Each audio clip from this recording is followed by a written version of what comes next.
Welcome, wrestling fans, to the Pro Wrestle Machine. Let's jump right into it. November 27, 2000 Wrestling Observer Newsletter. Survivor Series Review. Hansen retires. More. By Dave Meltzer. The rapidly changing world of wrestling changed once again, as a Steve Austin vs. Triple H main event at Survivor Series didn't end with a pinfall in the ring, but with a forklift dropping a car, purported to be with Triple H inside, theoretically to a Wile E. Coyote-like catastrophe, where the victim should be dead, but will, of course, live to see another day. The angle, largely to explain Triple H taking some time off to rest his back and hip injuries, kept Triple H's unusual streak alive of having done no pinfall jobs in singles matches on pay-per-view to anyone other than The Rock since 1996 in a situation under normal circumstances one would have expected him to lose. Overall, the November 19th show at the Ice Palace in Tampa was something of a routine show. It was somewhat mixed received, largely with criticism of the ending of the main event, even though generally speaking everyone was impressed with the work rate involved. There were no matches off the page and some of the work was sloppier than usual, but the crowd seemed into most of it. The risks have been toned down, which is overall for the good of everyone concerned. The main event did see Austin put on his best performance since returning, which he topped the next night on Raw. As he was moving well, his offense looked good, he even took some bumps one would figure he wouldn't. With both he and Triple H injured, much of the match was brawling outside the ring, but it was intense brawling. It was not the caliber of main event that most WWF pay-per-view shows are noted for, but it wasn't a bad match, and those who were disappointed were probably reacting more to the new wave finish. While the card didn't sell out well in advance as most WWF pay-per-view events over the past 2 years have done, it was still legitimately sold out the day of the show, with 16,533 in the building and another 500 or so in the arena restaurant, which was 14,753 paid, a $778,990 gate and another $114,352 in merchandise. The other major angle was in Kurt Angle's WWF title defense, beating Undertaker, by reviving the twin angle from the 1988 Andre the Giant vs. Hulk Hogan match. It was a twin angle, actually not a twin, but brother Eric Angle, who was pulled from under the ring and took a last ride power bomb from Undertaker, while the real Kurt came from the other side of the ring and won the match. The win was necessary to establish Angle, who hadn't scored any pins over top-flight contenders since winning the title. It was also a much better match than Undertaker and Angle had during their previous pay-per-view meeting, showing just how much in just a few months that Angle has improved into becoming one of the premier all-around performers in the world.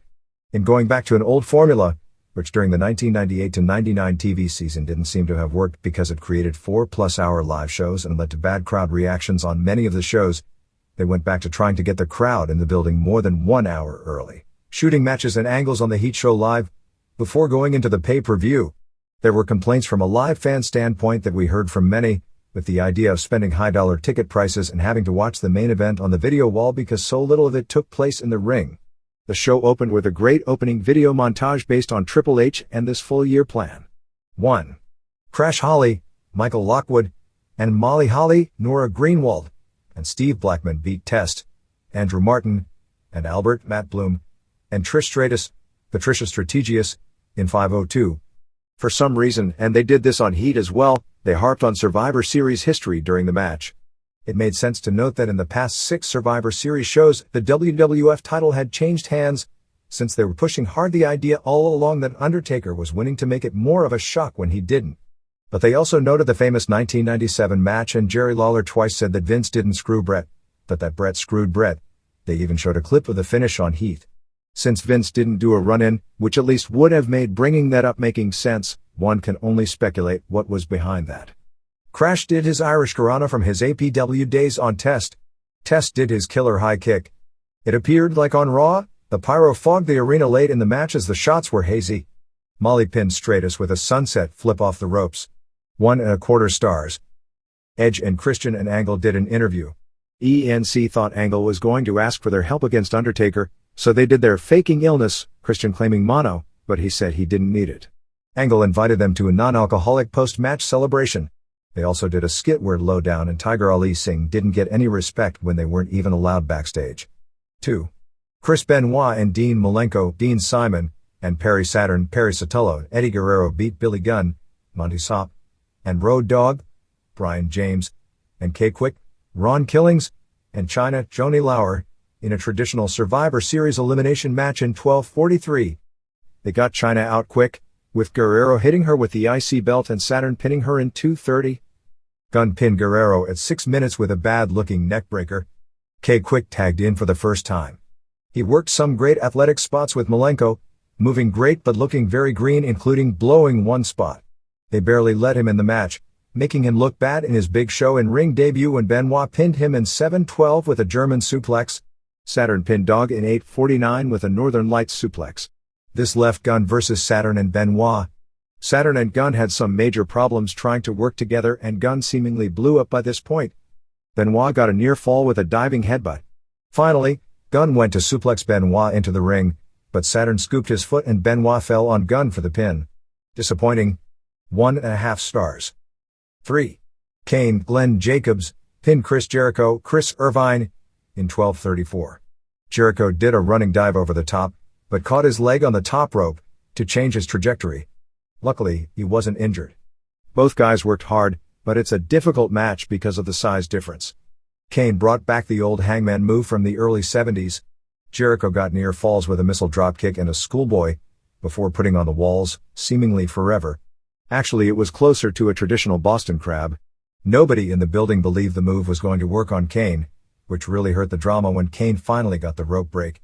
Jericho did a facebuster, which Kane didn't sell well, then went for his lion salt, but after connecting, Kane simply grabbed him by the throat and choke slammed him for the pin. 1.75 stars. 4.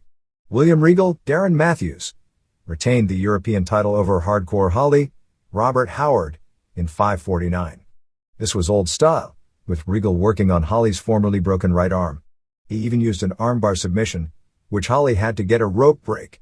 Match had no heat as fans didn't take Holly's legit injury seriously, even though what they did made sense. Old style.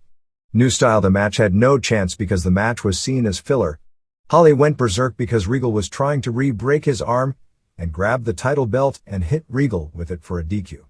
The idea didn't get over at all and just came off as a flat finish to a match that went nowhere. 1/2 star. Trish Stratus tried to hit on Angle, but he had no clue. Pretty funny, actually. 5. Rock, Dwayne Johnson pinned Rikishi Solofa Fatu in 11:19. Much better than it figured to be going in, mainly because, like on SmackDown, Rock did a tremendous job selling his chest injury. There was a ref bump early and Rikishi grabbed a sledgehammer. Rock blocked the shot and hit a rock bottom, but ref Tim White was down. Fans were really into the near fall. Rikishi came back working on the chest, including a Samoan drop and a sit splash for a near fall. Rikishi even gave Rock the stinky face. Rikishi took a spin bump off a Rock clothesline, then used a spinebuster and a people's elbow. It took White forever to get into position for the count, making it almost a surprise that Rikishi didn't kick out. After the match, Rikishi laid out Rock with 4 banzai drops. 3 stars. 6. Ivory Lisa Moretti retained the WWF Women's title, pinning Lita, Amy Dumas, in 3:52. By far the worst match on the show. Lita has great moves, but needs a good worker to carry her in a singles match. Ivory is far from that great worker. Match was notable mainly because Lita got potatoed and her left eye was busted and blood was gushing everywhere. Very different for an American women's match. Lita came back doing her spinning head scissors, and Ivory took the bump on her head and was lucky not to be hurt. Ivory also had the handicap of having to wrestle in that terrible outfit. Finish saw Lita hit the moonsault, but landed on the title belt that Ivory had brought in for the pin. Too many belt shot finishes, and this finish also looked much like the Jericho Kane finish. Lita needed a few stitches to close the cut. Jericho attacked Kane backstage, beating him with anything he could find. 1/4 star. 7. Angle pinned Undertaker Mark Calloway to retain the WWF title in 1647. Undertaker, with a new ring outfit with pants that looked like something stolen from that 70s guy gimmick, almost looked like those early 70s out of the ring photos of Andre, wearing that 70s funky clothes with the belly and being a giant. They really pushed that at the Survivor Series in 1990, Undertaker beat Hulk Hogan for the WWF title. I think that only served to make people think Undertaker is really old. He said old school and did his rope walk spot. Angle got beat on for a long time before hitting a German suplex. Outside the ring, Taker rammed Angle's back into the post twice. Edge and Christian came out. Christian was supposed to snap Taker's neck on the rope, but that spot was totally messed up. Taker beat up both guys and then hit the choke slam on Angle, but Inc. had Earl Hebner distracted. Angle went for the figure four but Taker turned it. Taker hit a power slam for a good near fall. Angle did the figure four around the post. Finish came when Angle went under the ring. Taker pulled him out, or supposedly, as it was his brother dressed up as him. Taker hit the last right on him, but before Hebner counted three, he mysteriously stopped. The real Angle came from the other side of the ring and schoolboyed Taker for the pin. It's one of those finishes you either love or hate. 2 3/4 stars. 8. Hardys and Dudleys, Mark LaMonica and Devin Hughes, won a traditional Survivor Series match over Bull Buchanan, Barry Buchanan, and Goodfather, Charles Wright, and Edge, Adam Copeland, and Christian, J. Resso, in 10:05. Basically a quick decent match, which ended up giving the people what they wanted in the post-match. Val Venus had beaten Jeff Hardy on Heat, but in the building, before the show, which pretty well seemed to figure on Jeff being a winner at the end. Edge pinned Matt in 3:59 with a new move they call the Edge-O-Matic, which is a neck breaker.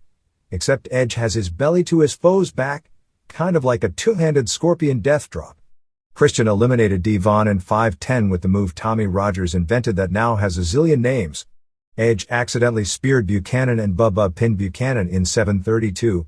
Christian accidentally splashed Edge and Bubba pinned Edge in 8:06. Goodfather pinned Bubba with a Death Valley driver, which is no longer the pimp drop, in 8:40. This left Jeff against Christian and Goodfather. He pinned Christian in 9:39 with a swanton. He then pinned Goodfather after Venus interference backfired. After the match, the entire RTC came out to attack Jeff. Dudley's and Matt made the save. Matt laid out Buchanan and Richards with the twist of fate and Dudley's laid out Goodfather with the 3D and they did the was up spot on Venus. Matt ended up putting Venus through one table while Bubba powerbombed Richards off the ropes through a second table. 2 3/4 stars. 8. Austin Steve Williams went to a no decision with Helmsley Paul Levesque in about 25 minutes. They kept it out of the ring as much as possible, brawling to the entranceway. Triple H juiced heavy after being hit with a TV monitor. Austin drank 2 beers. In the ring, Triple H reversed an attempted stunner and hit a neck breaker. They pushed the bad neck. Triple H did another neck breaker for a near fall. Austin came back with a spinebuster but missed a pointed elbow coming off the ropes. Triple H continued to work on the neck until setting up a pedigree on the ring steps, but Austin reversed it, with Triple H taking a backdrop through the English language announcer's table. Austin pounded the cut and hit the stunner in the middle, but decided against going for the pin. The two ended up backstage where the Radicals all attacked Austin, with them putting the focus on Benoit, while Triple H managed to run away and get into his car for the run-over spot. However, as Triple H went to run him over, Austin disappeared. Austin ended up with a forklift, lifted up the car high in the air, turned it over and dropped Triple H to the ground as the show went off the air. There was something about a no DQ match with the stipulation of no outside interference ending with no winner and outside interference, combined with them totaling a car, that came off like Vince Russo booking. After the show went off the air, Austin came back to the ring to drink a few beers for the post-match celebration. 3 1/4 stars. Motoko Baba announced on November 19th on the first night of the tag team tournament that Stan Hansen, notable by his absence in the company's traditional biggest tour of the year, and the most popular foreign wrestler in the history of Japanese wrestling, would be retiring. Hansen, who has been banged up for years with crippling injuries from 27 years in the ring, most in the hard physical All Japan style, is expected to wrestle one last match, which takes place on the January 28th show at the Tokyo Dome. Hansen, 51, in the late 70s, popularized what later would become a fixture pro wrestling move, the clothesline, which almost nobody in wrestling did and became one of the hottest finishers in Japan by the end of that decade. By the mid-80s, the move started being copied by everyone, most notably at first the Road Warriors in the United States and Riki Choshu in Japan, before becoming a trademark spot in almost everyone's arsenal. He'd been phased down in recent years in All Japan due to age catching up with him and the physical demands of the company's main event style. After the big split, he did one final main event at Budokan Hall teaming with Manukiya Mossman in a losing effort to Toshiaki Kawada and Genichiro Tenryu, largely as a way to give Mossman the rub as the future foreign star if the company could survive. Due to chronic lower back problems and lumbago, he missed several shows on the previous tour, where his main job was to put Tenryu over in a singles match to set up the Triple Crown win, and for the first time ever wasn't brought in for the tag team tournament, which started on November 19th at Korakuen Hall. At that point the plan was for Hansen to only work the major shows in 2001 such as Budokan Hall dates, in a semi-retirement, that his physical condition, and perhaps the company's financial condition as well, may have caused the decision for the company to announce his retirement in a company where stipulations aren't made to sell tickets with no intention of actually being followed up, with the exception of Terry Funk's retirement in 1983, but it was 17 months before he came out of retirement and the company's fans never fully forgave him for the announcement, which is why the gimmick was never done again. The retirement of Hansen officially ends one of the company's last two links to its days on primetime network television in the mid-80s when the company was built around the Funks, Hansen, Bruiser Brody, Giant Baba, Jumbo Tsuruta, Mil Mascaras Terry Gordy, and Genichiro Tenryu. Only Tenryu, who just returned to the company after the Noah split, remains from that era, and with Kawada, as the only two of the traditional company headliners and the most traditional of wrestling companies left. Hansen's career as a headliner actually started with New Japan in the late 1970s as Antonio Inoki's biggest rival of that time period. During one of the really heated periods of the wrestling war between All Japan and New Japan, the Funks, the All Japan foreign bookers, made a secret deal months ahead of time, kept under such wraps that literally nobody knew it was coming when Hansen showed up, just one day after finishing the New Japan Tag Team Tournament with Dick Murdoch as his partner, at the finals of the All Japan Tournament, helping Bruiser Brody and Jimmy Snuka beat the Funks on December 11, 1981, when he gave Terry Funk a lariat from outside the ring, in what turned out to be one of the most famous matches and moments in the history of the All Japan Company. The Funks actually trained Hansen for pro wrestling in 1973 along with Tsuruta after he failed to make it in the NFL after being a college football star at the former West Texas State University in Amarillo. He first made a big name in pro wrestling as the result of an accident, as he threw Bruno Sammartino wrong in a match on April 26, 1976 in Madison Square Garden, with a body slam, with Sammartino landing badly right on the top of his head, breaking his neck.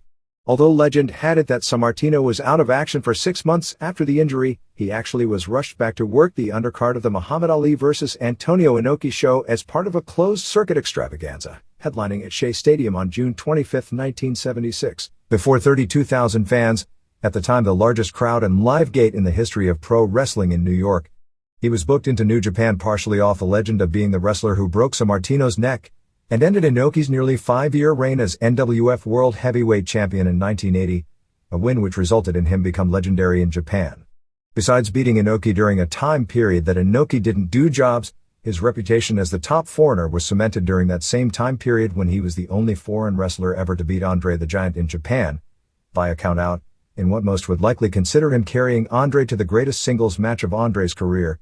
In a major bidding war, Baba doubled Hansen's salary to $8,000 per week, making him, with the exception of the NWA and WWF World Champions, probably Antonio Inoki and Andre the Giant, probably the highest paid wrestler of that era, to make the jump, and Hansen remained the highest paid full-time regular foreigner in Japan for most of the next 2 decades and was also the opponent in Giant Baba's last major singles feud and remained on top in the modern era with classic singles matches against Mitsuharu Misawa, Toshiaki Kawada and Kenta Kobashi, and even a Tokyo Dome battle with Vader, where he literally destroyed Vader's eye.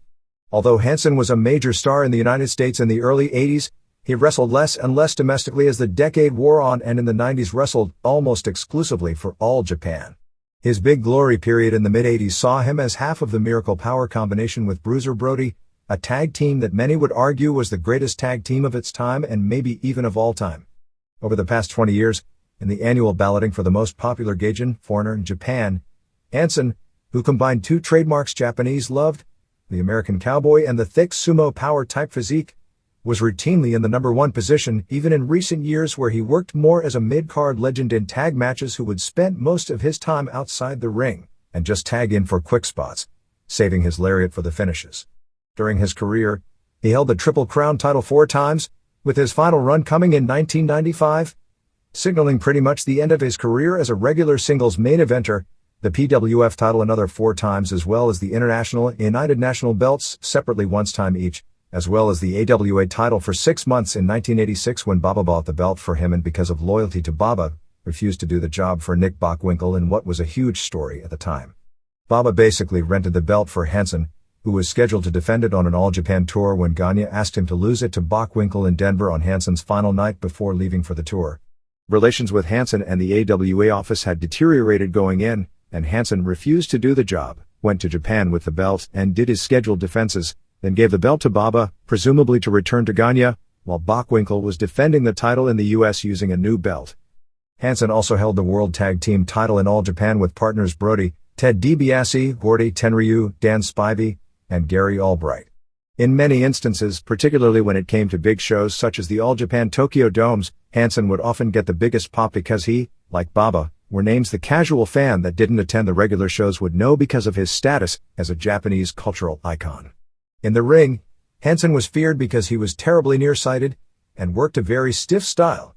Known for being a huge, tough and agile man who in his prime was considered one of the biggest stars and greatest workers in the business. A lot of the WWF's Bradshaw character was based around Hansen, more in his first incarnation, but there are still aspects of it with the stiff offense and lack of selling in the current gimmick.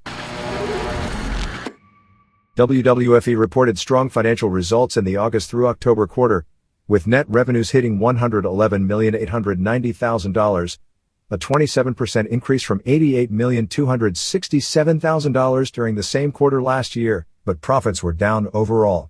In the same time period last year, the operating income profits were $14,960,000, but this year they dropped to $9,219,000. There were three major differences that actually made a difference between record profits. The two big ones were the $7 million the company had to pay as its share of the settlement of the Owen Hart lawsuit. Insurance paid the other $11 million, and another $6,523,000 in costs associated with starting up the XFL, although in comparison to last year, that was offset as a comparison figure by the WWF giving wrestlers during the quarter last year a one-time figure of $6,020,000 in stock options. The third difference was the expenses associated with the operation of WWF New York. The business increases included a 34% increase in the category of live events, pay-per-view, TV ad sales, and TV rights fees, the combination of which accounted for 73% of the total business for the quarter. House show revenue increased 28% over the same period a year ago, not so much due to increased attendance, as attendance during the quarter stayed relatively consistent. The slight drop of late wasn't noticeable until the last few weeks, but ticket prices were raised, and they increased the number of shows by doubling up on Sundays in non-pay-per-view weeks. Pay-per-view revenues were up 35%, largely due to the return of Steve Austin drawing an unusually strong buy rate in September and October. Television rights fees were up 165% due to signing new international deals and the added revenue coming from the final month of the quarter switching from USA to Viacom with the new deal. That percentage increase for the next quarter should be substantially greater because it would be a full quarter under the new Viacom contract, which is more than 5 times what the old USA Network contract was for the same cable package. Television ad sales increased 19%, although that figure is misleading because the previous year, there was no SmackDown in much of August, which, while the network high-profile spot, is a big seller. Merchandise revenue was $30.2 million, up 10% from the same quarter last year. All aspects of merchandise shows strong growth except licensing, which is suffering from a slowdown in action figures and WWF apparel. Merchandise itself was up 13% at the arenas due to the increase in per capita spending and more shows. Publishing revenue was up 17% due to an increase in price of WWF magazine and the sale of a special magazine on rock. Home videos were up 12% and internet revenue was up 56% mainly due to selling more merchandise through the internet. Over the previous 6 months, the company grossed $231,741,000 and profited $31,254,000. Because of the lawsuit and the XFL starting as well as the shortfall in licensing, the profits for the year will apparently fall short of the original $80 million projections. After this statement was released, the stock price held constant at $13.13 per share, which is remaining well on the low end. The company's value would be $945 million on the stock market, and the paper worth of the McMahon family shares would be $728 million. Randy Couture became the first 2-time UFC heavyweight champion, but the stakes were a lot higher than the championship belt for the company as it ran its highest profile live venue in years, the Trump Taj Mahal in Atlantic City, New Jersey, on pay-per-view on November 17th. Before a packed house of approximately 5,000, the first of those in a long time for a UFC event, on a show which there was some question as recently as a few weeks ago if it would even happen. The big story was not the show, or the fan reaction. The real story was the overall response from the New Jersey State Athletic Commission, which had given conditional approval of the show. The commission was very strict before the show. Overall, it seemed to have been a positive, as Larry Hazzard, who heads the commission, after the event said he thought it was a fantastic show and particularly praised the main event. While UFC has run in commission states previously, none have regulated it so stringently. The fighters had to undergo far more medical testing, including a more comprehensive drug testing procedure than ever before. One of the scheduled matches, Jeff Monson vs. Chuck Liddell, was even cancelled due to Monson's questionable CAT-scan results. There were problems from the other end as well, the strangest being the weigh-in, which took place the day of the show. Traditionally, UFC has weighed fighters in the previous day, which, in the case of those with college wrestling experience and knowledge of how to cut weight, has allowed with the extra day of fluid replenishing, some fighters being able to step into the cage as much as 20 pounds over the weight limit, which seems now to be considered the fairest way to handle weigh-ins. However, there were problems, as the scale the fighters were using to monitor their weight loss weighed everyone 4 pounds heavier than the scale the commission was using for weigh-ins. For all the fighters were making a certain weight was an issue. They had to drop 4 pounds rather quickly, although none had any major difficulty in doing so. When the dust cleared, Couture, who won the title for the first time on December 21, 1997 at the Yokohama Arena in Japan from Maurice Smith, and then never returned to defend it due to a contract dispute, returned to upset Kevin Randleman in a classic main event. The epitome of a quiet, uncharismatic amateur wrestling tactician, Couture won in 4-11 of the third round via referee stoppage after Randleman had won the first 2 rounds in a battle of top-flight wrestlers. In the third round, Couture turned the match in his favor as it wound up in an upper body struggle, a Greco-Roman game, which was his specialty, as Randleman's experience was in freestyle wrestling, including 2 NCAA titles. Couture tired Randleman outstanding, took him down and capitalized on that positioning, throwing blow after blow as Randleman seemed to have little in the way of defense on his back, a place he had never been put previously in his MMA career. Couture in the final moments threw more than 30 punches, forearms and elbows to Randleman's face, busting his left eye open, before ref John McCarthy stopped the match. Randleman was a tremendous sport in defeat, putting the belt on Couture, hugging him, praising him to anyone who would listen, and doing a glowing post-fight interview where he asked for a rematch and said that he always knew if he were to lose, it would be to another wrestler.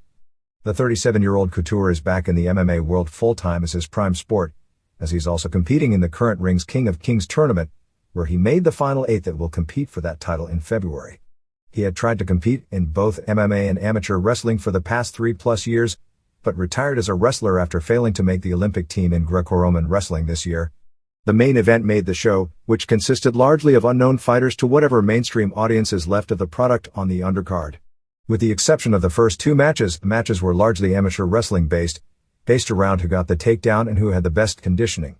UFC will return to pay-per-view on December 22nd with the tape of the December 16th show from Differ Ariake in Tokyo, booking the 1,500-seat building made for smaller pro wrestling shows in Tokyo. Pretty well tells a tale in and of itself, since UFC, in its first Japanese show 3 years ago, ran the 17,000-seat Yokohama Arena, headlined by Tito Ortiz vs. Yuki Kondo for the middleweight title. Throughout the show, they plugged the next card, pushing the main event hard, and that Pat Miletic would defend the lightweight title. His opponent, former pro wrestler Kenichi Yamamoto, never had his name mentioned. The appearance of Matt Lindland, the Olympic Greco-Roman silver medalist, was never mentioned during the broadcast. While all the push during the show had the US air date, the confusion in setup was noticeable when Ortiz said December 15th as the date of the match with Kondo in his interview. The plans are for the next US show to take place in February. From a media standpoint, ESPN's Outside the Line show was filming a feature on UFC, which may be based around Ortiz, at this event. 1. Jens Pulver knocked out John Lewis in 12 seconds with a left to the jaw in a battle of 155-pounders. Because of a commission timekeeper who actually started his watch early and stopped it late, this will be forever recorded as a 35-second knockout.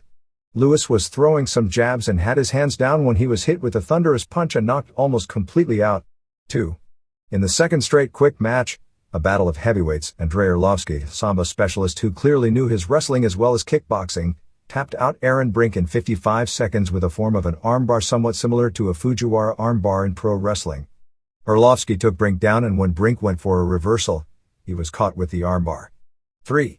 In another heavyweight battle, Josh Barnett came from behind to beat Giant Gon McGee in 4:26 of the second round.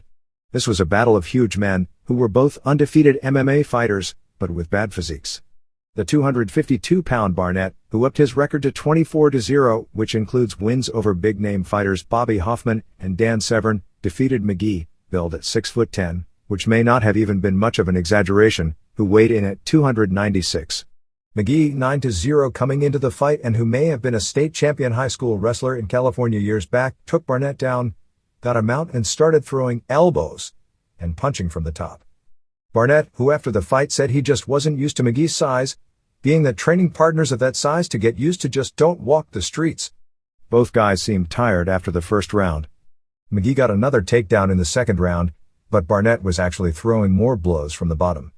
McGee started tiring late in the ring, allowing Barnett to score a takedown, get the mount and pounded on him with punches and elbows before McCarthy stopped the fight. 4. In what was scheduled as a dark match, taped before the show went live but inserted in this position due to the Little Monson fight being cancelled, Mark Hughes, the twin brother of MMA star Matt Hughes, remained unbeaten with a decision win after 2 rounds of Alex Stiebling. Hughes in both rounds was able to take Stiebling down and keep him there. Both guys worked hard, but fans booed the fight. 5. Renato Babalu won a unanimous decision over Maurice Smith in a fight similar to the previous one. Babalu unknown in the U.S., but he went all the way to the finals of the Rings tournament last year, the same tournament Smith lost in the first round of, was considered a strong favorite among insiders. In the first round, Babalu took Smith down when he went for a leg kick and kept him there, scoring a little from the top. Same thing happened in the second round. There was less action, as Smith threw some blows from the bottom, so it was a closer round. Smith escaped from the bottom late in the round, but was taken down again. In the third round, Babalu again got the takedown and kept Smith under control. He never hurt Smith, but Smith's inability to avoid the takedown or escape from the bottom when the better wrestler didn't tire spelled the difference, as Smith couldn't get any serious striking in while on his feet. 6. Couture beat Randleman to win the heavyweight title in a match filled with surprises and excitement.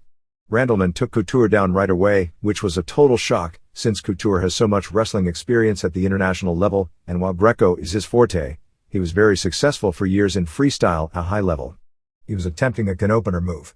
Couture made an attempt from the bottom for an armbar. While he didn't come close to fully executing at this spot, noted this was the smartest UFC audience ever, as the place popped big with the knowledge of what he was trying. Randleman actually picked Couture up and dropped him in a short powerbomb. Randleman spent the rest of the round working on Couture's ribs with some hard punches, easily winning the round. Second round saw Randleman rock Couture with 2 good punches standing, momentarily putting him in trouble. Most of the rest of the round was the two tying up standing, with Couture trying to connect with knees, but the early flurry of punches clearly made it Randleman's round. In the third of a scheduled 5 rounds, Couture again tied Randleman up Greco-style, throwing knees, including to the leg. He managed to tire Randleman out in his game and was able to finally take him down. The tired Randleman offered little defense on the ground, a total difference from Couture in the first round, who seemed comfortable working from the guard on his back.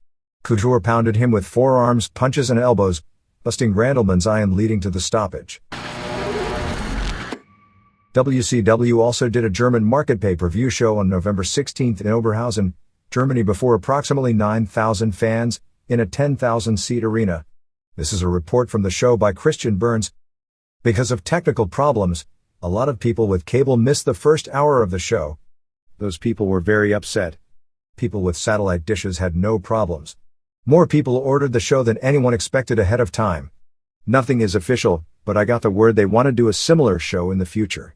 The show was broadcast over 2 separate feeds, with one showing the backstage area and a lot of interviews. This channel was available over the internet as well. Newsworthy comments were made by Conan, who didn't have many good things to say about WCW and even hinted about wanting to go to WWF if the possibility existed. Rey Mysterio Jr. said similar things, although not as clearly as Conan. It was pretty strange to hear this on a WCW broadcast. 1. Chronic beat Mysterio Jr. and Kidman. The FAs were treated like jobbers by Chronic. A lot of power moves and a little bit of high-flying by Mysterio Jr. and Kidman, but overall it was just sad to see how Kidman has become over the past few months. I have this feeling Kidman's feud with Hogan didn't do him any good. Kidman was pinned after the high times. 1.5 stars. 2. Mike Awesome won the Battle Royal.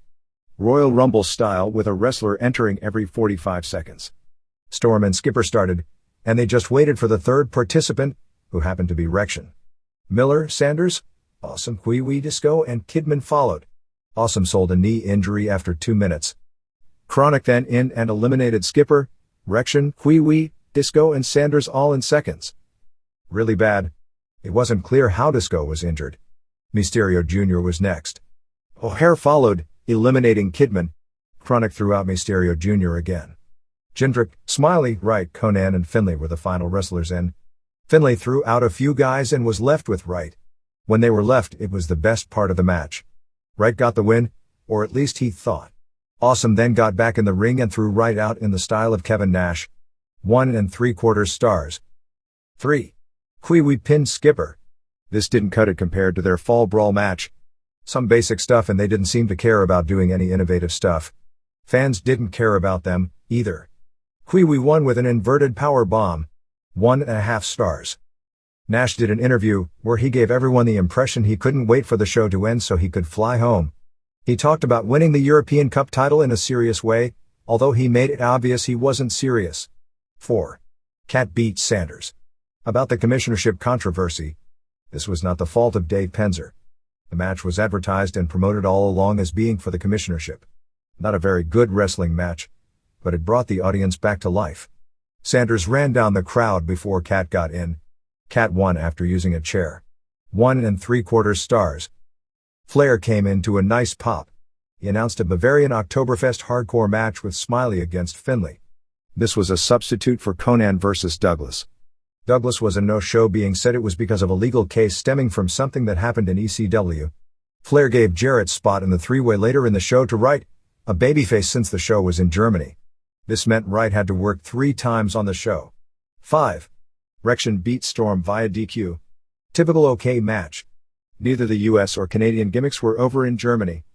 Storm hit Rection with the title belt for the DQ. Not a very creative ending. 2 1/4 stars. 6. Smiley beat Finlay. Pretty good match. Smiley won, but after the match was attacked by Finlay backstage. 2.5 stars. 7. Wright and Rection won the tag titles from Jindrak and O'Hare. This was supposed to be Wright and Disco, but Disco injured his back earlier in the show, and the plan was for the title change. Fans popped for Wright winning the belts. They really pissed off the German audience already when the word got that they pretended on Nitro that it was Wright and Disco who had won the titles and that by Monday, even Wright had already lost them. Rection was told to stay out of camera range in the post-match, so for Nitro, the only shot would be of Wright with the belt. This is probably going to hurt selling a second German pay-per-view because of how they treated this one after.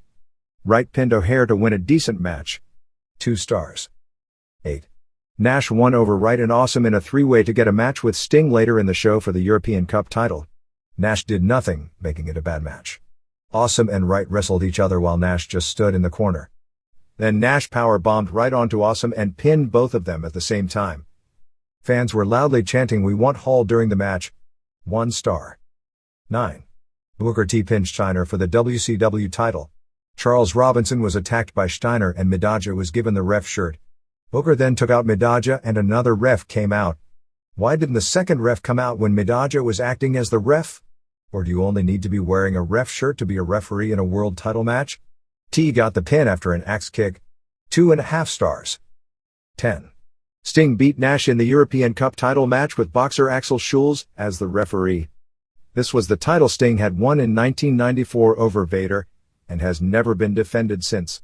Schulz was horrible and didn't know what to do. He once started counting a fall when Sting had Nash in a side headlock. Nash didn't do anything. Sting put Nash in the Scorpion and Schulz tried to count it as a pinfall, but realized before 3 that Nash's chest was on the mat. Nash then submitted. Although Schulz was horrible as a performer because he was involved, many newspapers had stories about the show and the biggest national tabloid newspaper had a big photo of the main event in the Saturday edition. Overall, the reaction to the show was positive, but that's just because this market is undersaturated. Ratings for November 20th remained flat, with Nitro drawing the worst rating in the history of the show going live in its regular time slot, while Raw remained flat. Raw drew a 5.01 rating, 4.70 first hour, 5.28 second hour, and a 7.4 share. Nitro, paced by the lowest rated unopposed regular time slot hour in the history of the show, ended up at a 2.27 rating, 2.57 first hour, 1.98 second hour, and a 3.2 share. The total wrestling audience of 7.9 million was a little above the record low levels set a few weeks back. The Washington vs. St. Louis football game did a 13.82 rating and 23 share. Raw remained disappointing on top as the Austin vs. Benoit main event drew a 5.27 final quarter and a 5.28 overrun, one of the lowest rated Raw main events of the past few years. Raw's high point was 5.50 for Jericho and Rock vs. Kane and Rikishi and The Undertaker doing the Angle with the Angle brothers. Head-to-head quarters saw Raw at 4.47, Stephanie and Austin interview to 1.97, and of Nash Thriller's Angle Luger interview Duggan and Storm vs. Mang and Rection, Raw at 4.67, and of opening segment, Benoit joins in, RTC vs. Dudley's, to 2.00 Goldberg vs. Kiwi, Goldberg vs. Sanders, Raw at 4.64, Jericho interview, Regal and Tanda interview, Heckner interview, beginning of Regal vs. Holly, to 2.06, Douglas vs. Bagwell, and finally Raw at 5.02, ending of Regal vs. Holly, beginning of Rock and Jericho vs. Kane and Rikishi to 1.88, Booker vs. Luger. SmackDown on November 16th drew a 4.76 rating, 5.47 real equivalent, and a 7 share. SmackDown numbers in the top 5 markets were 9.2 in New York, so SmackDown again had more viewers in the New York metro area than Monday Night Football 3 days earlier, 5.8 in Los Angeles, 9.2 in Chicago, 5.4 in Philadelphia and 2.7 in San Francisco. San Diego 2.5, and Cincinnati 0.5, were the worst markets while Memphis, 13.0, remained the best. Thunder on November 15th from Manchester, England drew a 2.32 rating and 3.4 share, which is better than what it had been doing, but it was also the best Thunder show in a while. The surprising thing is the show actually opened strong and dropped most of the way, which is not the sign of a good television show and something that is very rare among unopposed wrestling shows. Weekend numbers for 11 to 18-19 saw Livewire and Superstars both at 1.1, while Sunday Night Heat on MTV fell to a shocking record low of 1.55 as the lead-in show for Survivor Series, a drop of a full point from the previous week. Even factoring in the people watching the pay-per-view on the West Coast that would have missed the show, that's only going to get it up to a 1.74, so that can't be used as a valid excuse for the big drop, and if anything, one would think more fans with Survivor Series would be around on a Sunday to see Heat. The 3-hour Galavision Lucha Libre block on November 14th drew a 1.9 Hispanic rating. Just to clear up how the ratings work for Galavision, the Hispanic figure can be considered misleading in a sense. Galavision has expanded 32% in penetration over the past few months and is now in 22.5 million homes, or about 28% of the number of homes your major cable networks are in. However, since it is considered Spanish-language programming, its audience measured is only based on the 3.6 million Hispanic homes that get the product and doesn't even measure whatever tiny English-speaking audience is watching. Thus, a 1.9 rating would equal about 68,400 homes. Mexico. Damian beat Super Calo in a hair versus hair match on November 13th in Nuevo Laredo. If that sounds weird, it should. It wasn't the booked match. Damian was supposed to win the hair of a local priest, but the priest wasn't allowed to wrestle by the commission, so to save the show they used Calo as a sub. Damian won the match. Calo removed his mask, put his hands over his face, and they shaved his head. Fans were not upset because they saw a head shaving of a big star, even if it was a masked guy that nobody will actually ever see bald. There was a national AP story that ran in the US regarding this show because of the idea that a real priest was doing a pro wrestling match. The story reported the crowd for the show at almost 10,000. Silver King turned on his cousin, Dandy, at the IWRG TV tapings on November 9th in Naucalpan. Ultimo Dragon protege Shimizu, who wrestles for the Mexican Toriuman group, was injured on the November 10th show and had shoulder surgery. Pierre Roth Jr. was back hospitalized this past week due to a blood infection. All Japan. The least impressive tag team tournament in company history opened on November 19th before a sellout 2,100 fans at Korakuen Hall. In the 4 tournament matches on opening night, Steve Williams and Mike Rotundo beat Yoshiaki Fujiwara and Dan Crawford, who worked under his real name, Phil LaFon, in WWF years back with Doug Furness. Jim Steele, who had worked here under the gimmick name of Wolf Hockfield for years, teamed with Mike Barton, formerly Bart Gunn in WWF, to beat Mitsuya Nagai, who gained most of his pro wrestling fame in rings, and Masahito Kakihara, formerly with UWFI, As part of a Japanese shooters combination 0-1, Barry and Kendall Windham debuted as a tag team, upsetting Genichiro Tenryu and Nobutaka Araya, and the main event saw Toshiaki Kawada and Masafuchi go to a 30-minute draw with Taiokia, Manukia Mossman, and Johnny Smith. They went to Himeji on November 20th before 1,300 with the Windhams over Fujiwara and Crawford, Smith and Kia, 0-2, going to a 30-minute draw with Steele and Barton, 1-1, and Williams and Rotundo, 2-0, winning the main event over Tenryu and Araya. November 21st before 1,400 in Okayama saw Fuchi and Kawada 1-0-1 over Windhams, 2-1, and Tenryu and Araya 1-2 over Crawford and Fujiwara, 0-3. Pro Wrestling Noah. There was a ton of press at the November 15th Korakuen Hall show, kind of expecting that Shinya Hashimoto would show up. He wasn't there, and all Mitsuharu Misawa would say about the situation is that he has no answers and hasn't decided anything about Hashimoto coming in. They used both the Blade and the DQ finish in the Misawa and Yoshinari Ogawa vs. Vader and 2 Cold Scorpio match. Ogawa juiced heavy at the beginning of the match and was taken out, leaving Misawa in a handicap match against both men. Vader and Scorpio double-teamed Misawa's arm, including splashing on it on a chair, and Vader put an armbar on Misawa outside the ring and wouldn't break it for the DQ ending. Both DQs and using the Blade weren't part of All Japan, but they are making changes. I'm not sure the DQ finish is a positive change. I don't think the Blade is necessarily negative from a business standpoint as long as it isn't overdone. This was all building out of Vader's elbow surgery, where they did an angle where Misawa gave him an armbar for a storyline explanation when both worked for All Japan, so the big program is Vader returning for revenge. Also on that show, they had a tag team of Kenta Kobashi with rookie Kenta Kobayashi, who they still haven't given a new ring name, as they lost to Daisuke Ikeda and Namichi Marufuji. The next day at the Korakuen Hall show, Misawa said that after this tour and a Hawaiian vacation tour that he's doing with fans, which ends on November 22nd, he would meet with Hashimoto, who had called him that afternoon. Hashimoto will be opening his promotion office in Tokyo on November 20th, as well as open up a company store selling martial arts merchandise. They announced a January tour from January 6th through January 18th with big shows on January 6th and January 7th at different Ariake. January 13th they'll go to Osaka Furitsu Gym for the first time, and the tour ends with a Korakuen Hall show. New Japan. Tatsumi Fujinami left Japan on November 18th for the United States for his meeting with Antonio Inoki to discuss the Shinya Hashimoto situation. Fujinami didn't quit as president, and came back saying that the wise man Inoki told him to always look to the future, and you'll see that all your problems are really small problems. Inoki wants more New Japan guys to work Pride. It's funny, but they sell so many more tickets if they're on Pride than if they wrestle for their own company.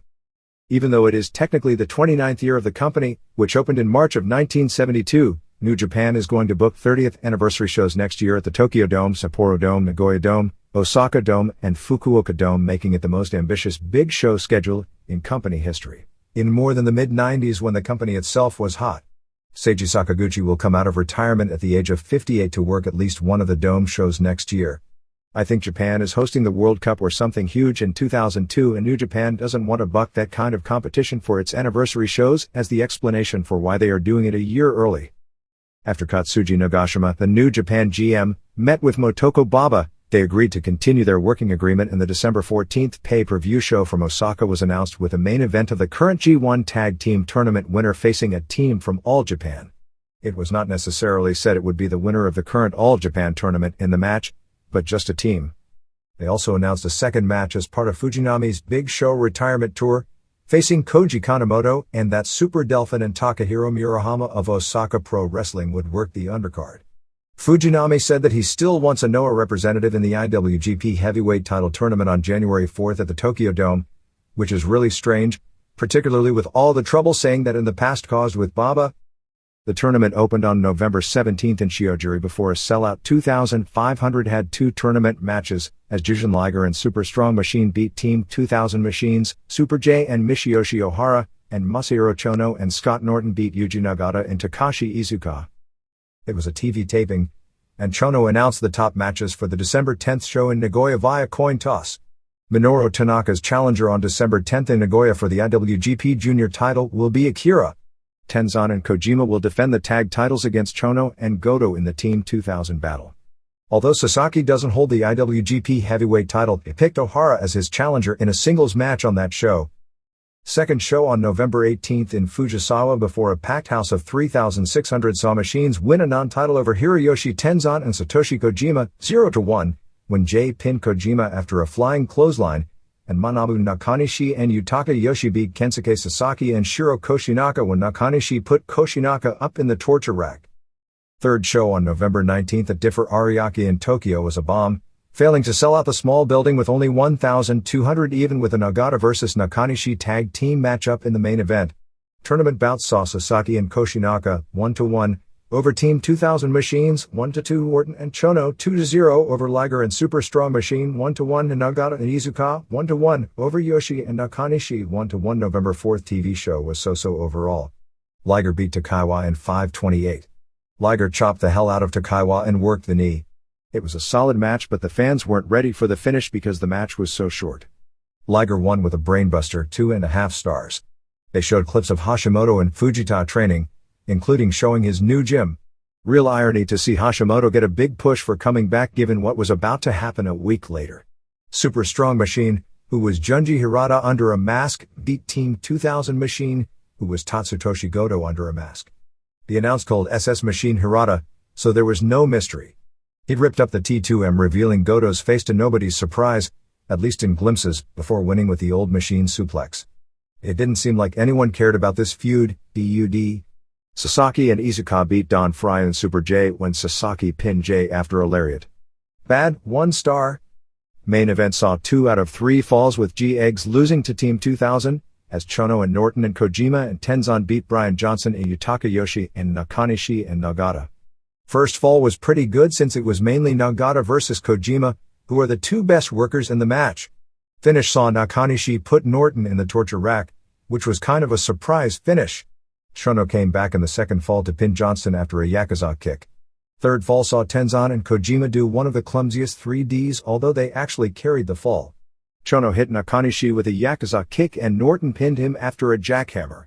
Bout was well-paced but overall ordinary. 2.25 stars. There are rumors that Kenzo Suzuki and or exiled Shinjiro Otani would quit and join with Hashimoto. November 11th TV did a 3.0 rating.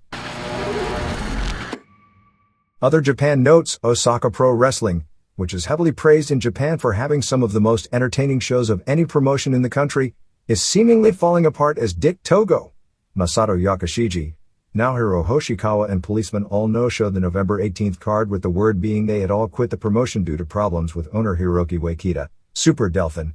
I don't know if this is an angle or not, because Osaka Pro is about to introduce some new masked heels. Rumi Kazama appeared on TV on November 18th saying that all of the Russian women that were going to appear on the November 22nd big show for LLPW, the L1 card, had pulled out. So she basically had 4 days to find new people to take their place. A correction regarding the item last week saying Naoya Ogawa hadn't done any jobs since the January 4, 1999 Hashimoto match. He hasn't done any jobs in Japan. He did lose the NWA briefly to Gary Steele of England with a gimmicked finish on September 25, 1999 in Charlotte. Yumi Fukawa, 24, of the Urshan promotion, is the latest wrestler being forced to retire due to brain injuries. Fukawa reportedly had a cerebral hemorrhage and doctors told her that one more bad blow to the head could be fatal, similar to what killed Masakazu Fukuda earlier in the year. She will remain with the company on tour working backstage until March 20th, when she'll have a retirement ceremony. She said she first noticed symptoms in July when she couldn't open her eyes and was suffering from nausea, and spent a week in intensive care. Layla Ali, the daughter of Muhammad Ali, who is being pushed with wins over stiffs to get her over in pro boxing, will be attending the November 22nd LLPW show with the idea of bringing her win for a boxer versus wrestler match with Shinobu Kandori next spring. Ali arrived on November 21st and said she would face Kandori in a boxing match but not a mixed match. Kandori said she would agree to face Ali in a boxing match. CMLL Japan is running a one-week tour which includes Lizmark Jr., Mr. Cacao, Ultimo Guerrero, Violencia, Black Warrior, Pantera, Tarzan Boy, and Ricky Marvin. Kenichiro Arai of Toriuman has left knee ligament damage. Chocoball Kobe has a broken wrist and Masaaki Mochizuki has a problem with his shoulder joint, so that style is taking its toll. Pogo the Clown from XPW is coming to FMW next week. Coliseo show on NTV on November 9th drew a 1.9 rating.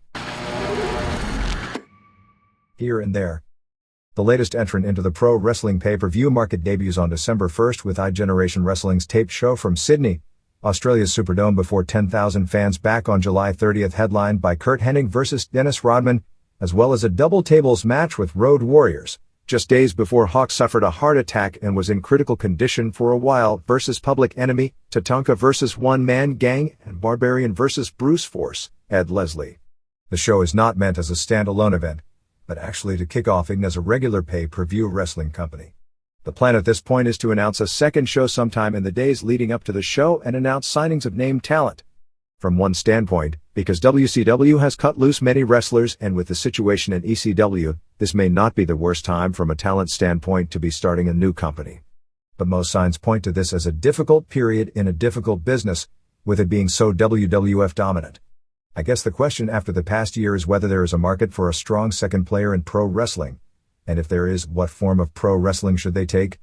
WCW has had nothing but financial failure, and ECW didn't pick up interest.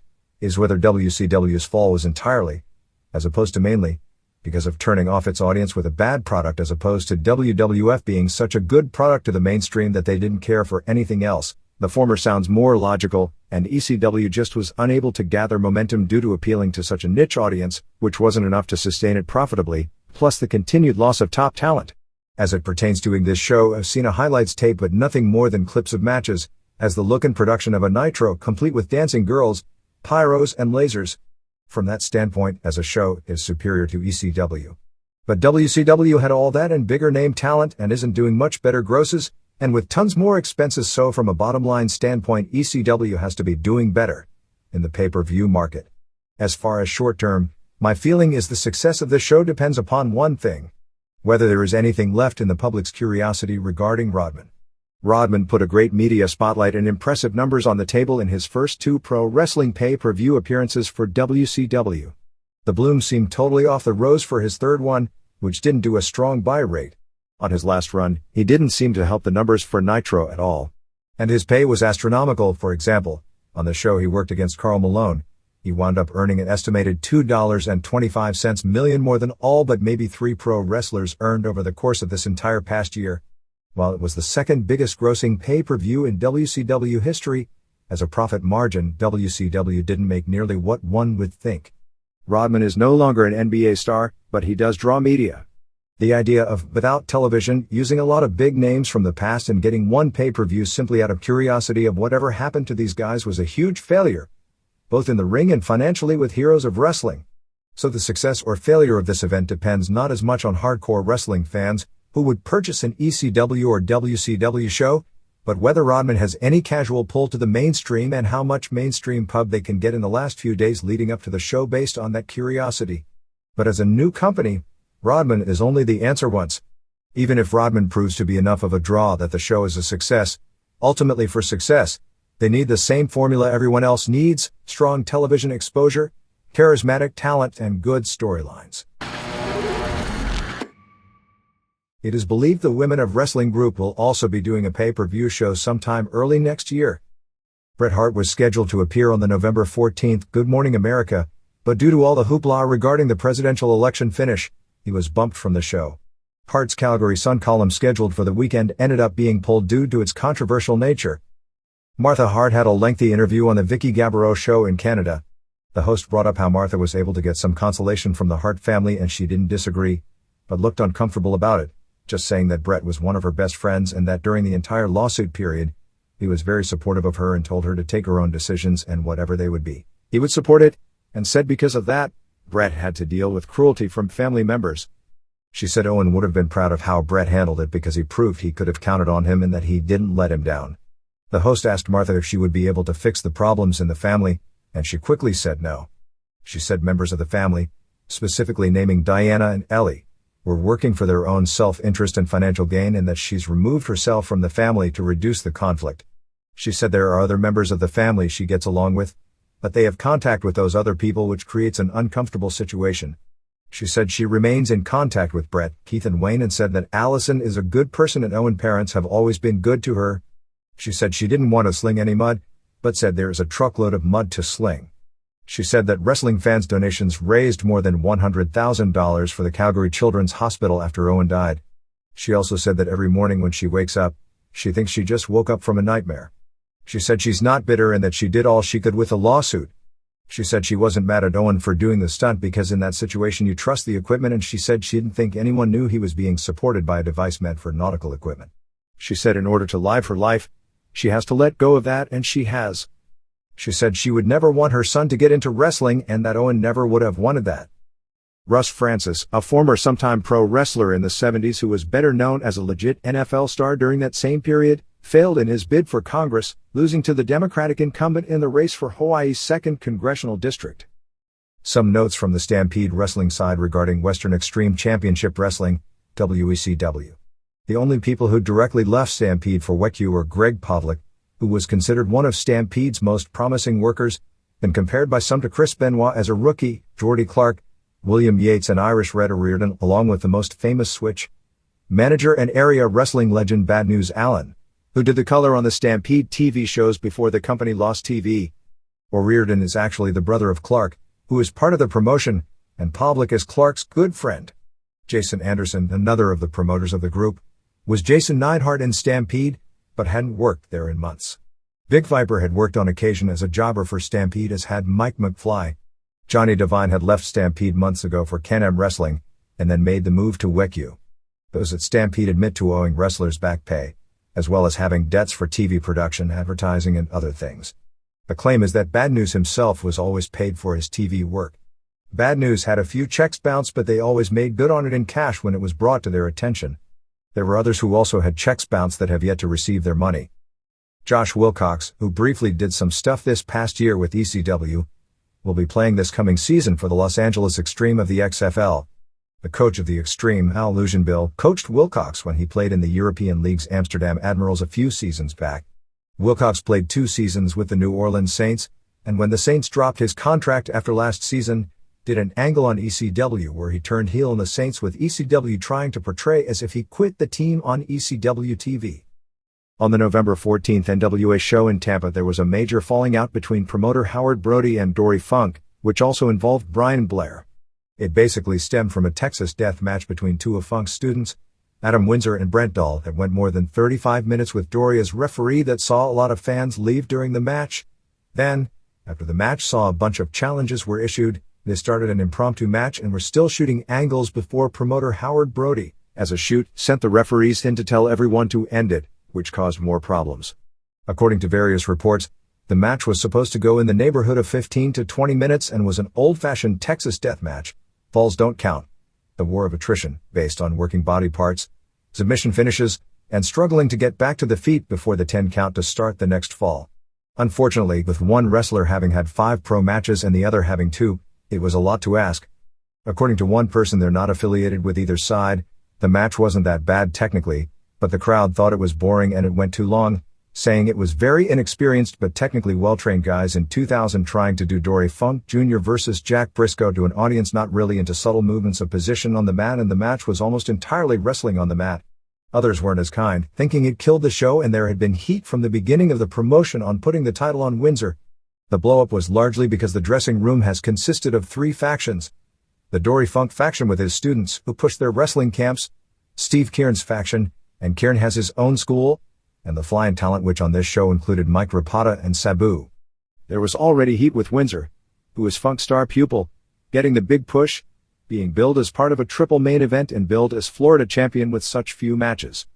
At one point there was even talk of putting Kieran versus Brian Blair in a cage match before the Windsor match, with the idea it would make it hard to follow since the veterans are far bigger names locally and more experienced, plus putting and taking down a cage in the middle of a show can hurt the heat on the show in the next match.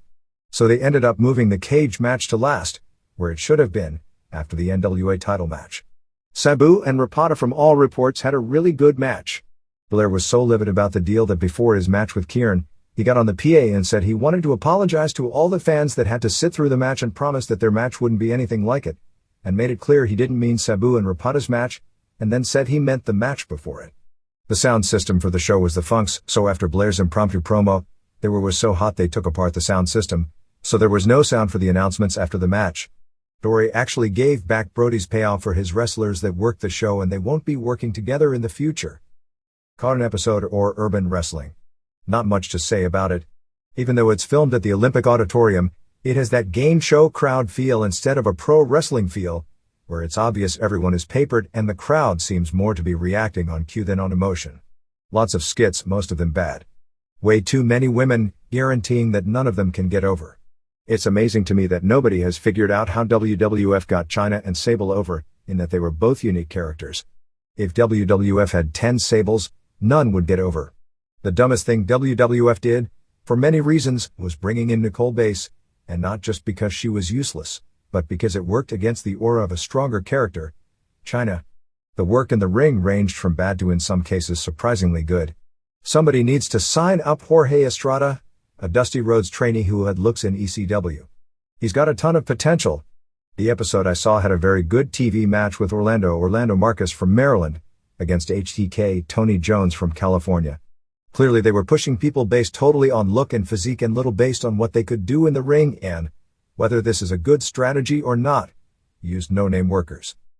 Sabu and Axel Rotten returned to the Viking Hall in Philadelphia, better known as the ECW Arena, on November 18th to work on the Jersey All-Pro Wrestling show in the main event. There was a weird deal at the show. Jason Knight was supposed to drop the Jap title to Homicide in a barbed wire match. Knight refused, and vacated the title, which Homicide won anyway, beating Jay Lover. Knight later said he did so because he felt the promotion was trying to have a Jap wrestler beat an ECW wrestler at the ECW Arena. He said he would have been happy to drop the title the night before in Bayonne, New Jersey. Sounds like Wrestling with Shadows. There will be an Omega Pro Wrestling reunion of sorts on December 1st in Southern Pines, North Carolina, as Chom Payne, Marty Garner, Shannon Moore, Shane Helms, Joey Matthews, Christian York, Lodi, AJ Styles, Rick Michaels and Steve Corino will all be working the show. Shinjiro Otani worked for the Calgary area indie group Q on November 17th.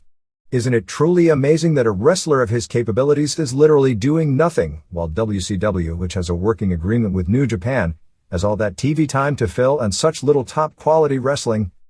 Whenever you hear the argument on WWF broadcasts about it's up to the parents when it comes to that period when the company was producing a raunchy product to a largely young audience, think of this story, albeit extreme, about the sanity of at least some parents.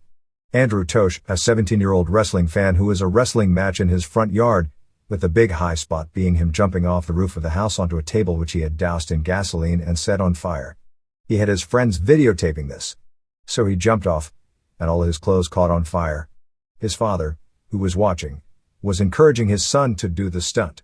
Both father and son ended up hospitalized with severe burns, as once the son was on fire, the father tried to extinguish the fire on his son. The authorities demanded a copy of the tape and are considering filing charges against the father of child endangerment.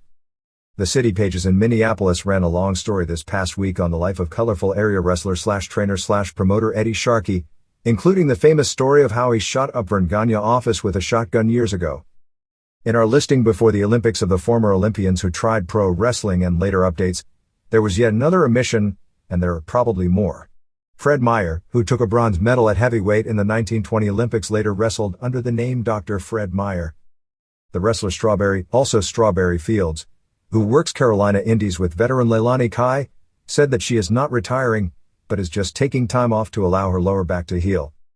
Angelo Mosca, a retired area star in the 70s and 80s who before being a main event wrestler was one of the most famous players in the history of the Canadian Football League, is now doing radio spots for a denture clinic in Hamilton. ONT Anthony McClanahan, a former member of the Calgary Stampeders who was training with the Hearts to wrestle for Stampede, and had done some heel promo work at some of the Stampede shows but couldn't wrestle due to recovering from neck surgery, has just appeared under the name Baby Blue on Battle Dome. Where are they now? Max Payne aka Man Mountain Rock, real name Darrell Peterson. Peterson was a top collegiate wrestler at Iowa State, placing 5th in the NCAAs in 1985 before becoming part of the first group of American wrestlers ever trained by New Japan Pro Wrestling, along with Chris Benoit and Bryan Adams, as proof positive that it's the man and not the trainer who makes the wrestler, and was a roommate in Japan with Benoit for more than 1 year. As Max Payne in WCW, he and Mick Foley had some of the best brawls in wrestling on pay-per-view matches against the Nasty Boys. He quit largely after his WWF stint at Man Mountain Rock, where he was better known for playing electric guitar of the national anthem than for any of his matches. He now lives in Provo, Utah and runs a state-of-the-art recording studio. ICWA on November 25th at the Bob Carpenter Center in its biggest show probably to date is bringing in Reckless Youth, Low Key, Steve Bradley, Christopher Daniels, Lance Simon Diamond and Dawn Marie. MMA. In an interview in the November issue of Full Contact Fighter, both Ken and Bob Shamrock were heavily critical of Frank Shamrock, including Ken actually talking about being willing to fight Frank in a match. Ken blamed poor training leading to going into the fight not in shape for his loss to Kazuyuki Fujita on August 27. Bob called Frank a smart man, but said that when he and Ken took Frank in, all he knew how to do was play hacky sack and volleyball and that Ken taught him to fight and he got opportunities in Japan because he was a Shamrock. Ken said that for Frank to say he would win a fight between the two of them is fantasy and said he's fed up with it and if he wants to do it, they could make money off it. When asked if he'd do a fight with Frank, he said, "Oh hell yeah. I'm not the one who says I could smash him. Frank is going to make it happen and he's going to bite off more than he can chew. I'd hate for that to happen. I really wouldn't want that to happen, but if it continues, he's been out of the game so he hasn't been talking. There was a point in time he was talking. Shit, if it's going to be said, it's going to be talked about. Hell, there's a lot of money to be made, let's do it." Bob did admit that at one time he was on the phone with Don Fry, who had challenged Ken to a match, and when Bob and Ken were estranged, Bob said that he did tell Fry he would be in Fry's corner if he fought Ken. When asked about going back to the WWF, Shamrock has 3 more fights left on his contract with DSC which runs through August of 2001. He said he liked it when he was there. He got tired of being on the road all the time but said he'd be back in pro wrestling. Pride added Enson Inoue vs. Heath Herring and Alexander Otskov vs. Guy Mesger to its December 23 show which at last word was scheduled for a pay-per-view in January. They are trying to put together a rematch with Gilbert Yvel vs. Wanderlei Silva from the bout which had all that potential but ended in seconds the first time due to Silva kicking Yvel low. A NHB TV show in Brazil reported 2 other matches attempting to be put together are Vitor Belfort vs. Dan Henderson, which has a lot of intrigue since Henderson won the 32-man rings tournament last year. It is one of those ring-wise guys who somehow always seems to win, and Belfort is a super talent who doesn't seem to have Henderson's mental toughness. And Alan Goes vs. Akira Shoji. Pancrase on December 4th has Budokan Hall booked as a farewell to Masakatsu Funaki, who won't be fighting on the card. I don't know what they can do to draw in such a big building because the main event announced thus far is a middleweight title match with Nathan Marquardt defending against Kyuma Kunyoku. ECW. There was quite a furor, with me somewhat to blame, regarding the status of Van Dam in the company. On the Observer website, we reported Van Dam as having quit, which was a false report and was corrected almost immediately. There have been money issues with Van Dam, and it's no secret that virtually every wrestler in the company is owed money, at the very least 1 month's pay, and some may be owed more, and nobody we've ever spoken with has received pay-per-view bonuses. From Heyman's standpoint, the unique time in the business where WCW isn't looking at hiring new people and WWF isn't looking for new talent from the outside because they have so many wrestlers they are ready to bring in that they don't have spots for. Not that an exception couldn't be made for a great piece of talent, because it obviously would be, and they have brought in ECW people when they didn't have any more commitments to ECW. Nobody has left in recent weeks except Chris Chetty. Van Dam's situation was serious enough that his name was never mentioned on the pay-per-view and he, as of press time, had still not committed to returning for any specific date and hadn't been programmed into any storylines. Van Dam did publicly state that the story of him quitting was false.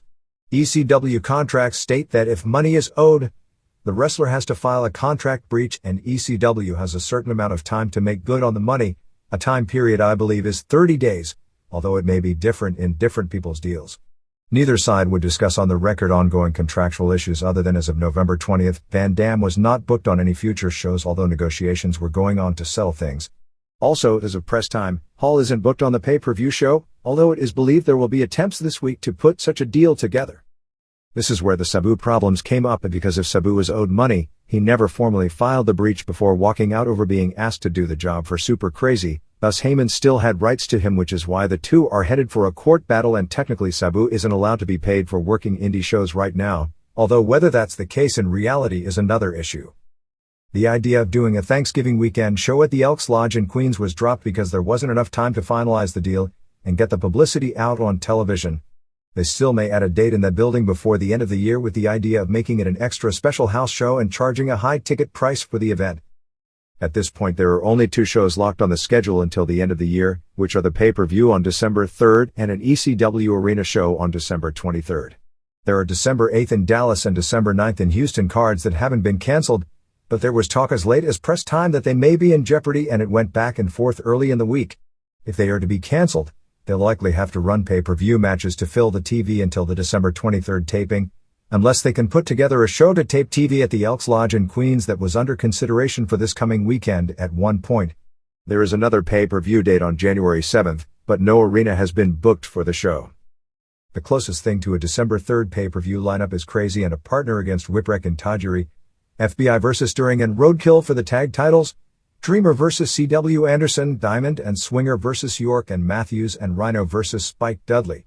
The main event will be for the title, which would involve Corino defending and probably include Lynn and Credible, unless they can put the deal together for Hall, which would end up with Hall versus Credible, and probably Corino versus Lynn versus Sandman in a 3-way. Last weekend Hardcore TV was a pretty entertaining show in front of a hot crowd in Poughkeepsie. The show was far more important for what wasn't on the show than what was. Specifically, there was little mention of Van Dam, and the Jim Mitchell angle as far as the idea the FBI cut his fingertips off with scissors was also never mentioned during the show.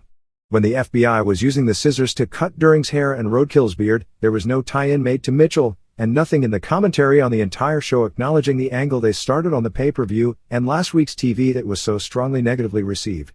The only mention of Mitchell was Styles simply wishing him a speedy recovery.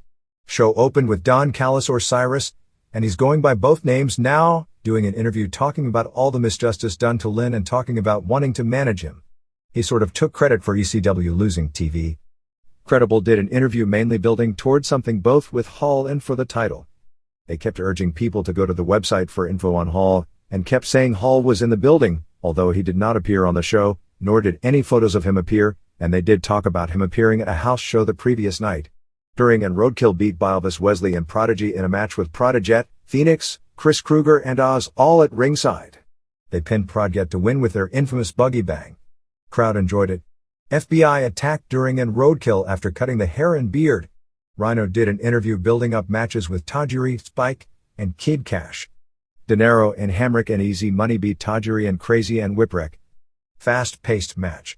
It was good, but short, under 4 minutes. After the win, Styles really tried to push the idea that Confederate Currency, the heel trio, were major players and that this win elevated them to a new level. Hey, at least they try to constantly elevate people. Tajiri then turned on Crazy to set up the singles match. It was pretty much an awesome match while it lasted. It was as good as any match you'll see on US TV these days. Tajiri did a double foot stomp off the top rope through a table outside the ring, and Crazy did a moonsault off the middle rope to the floor through a table.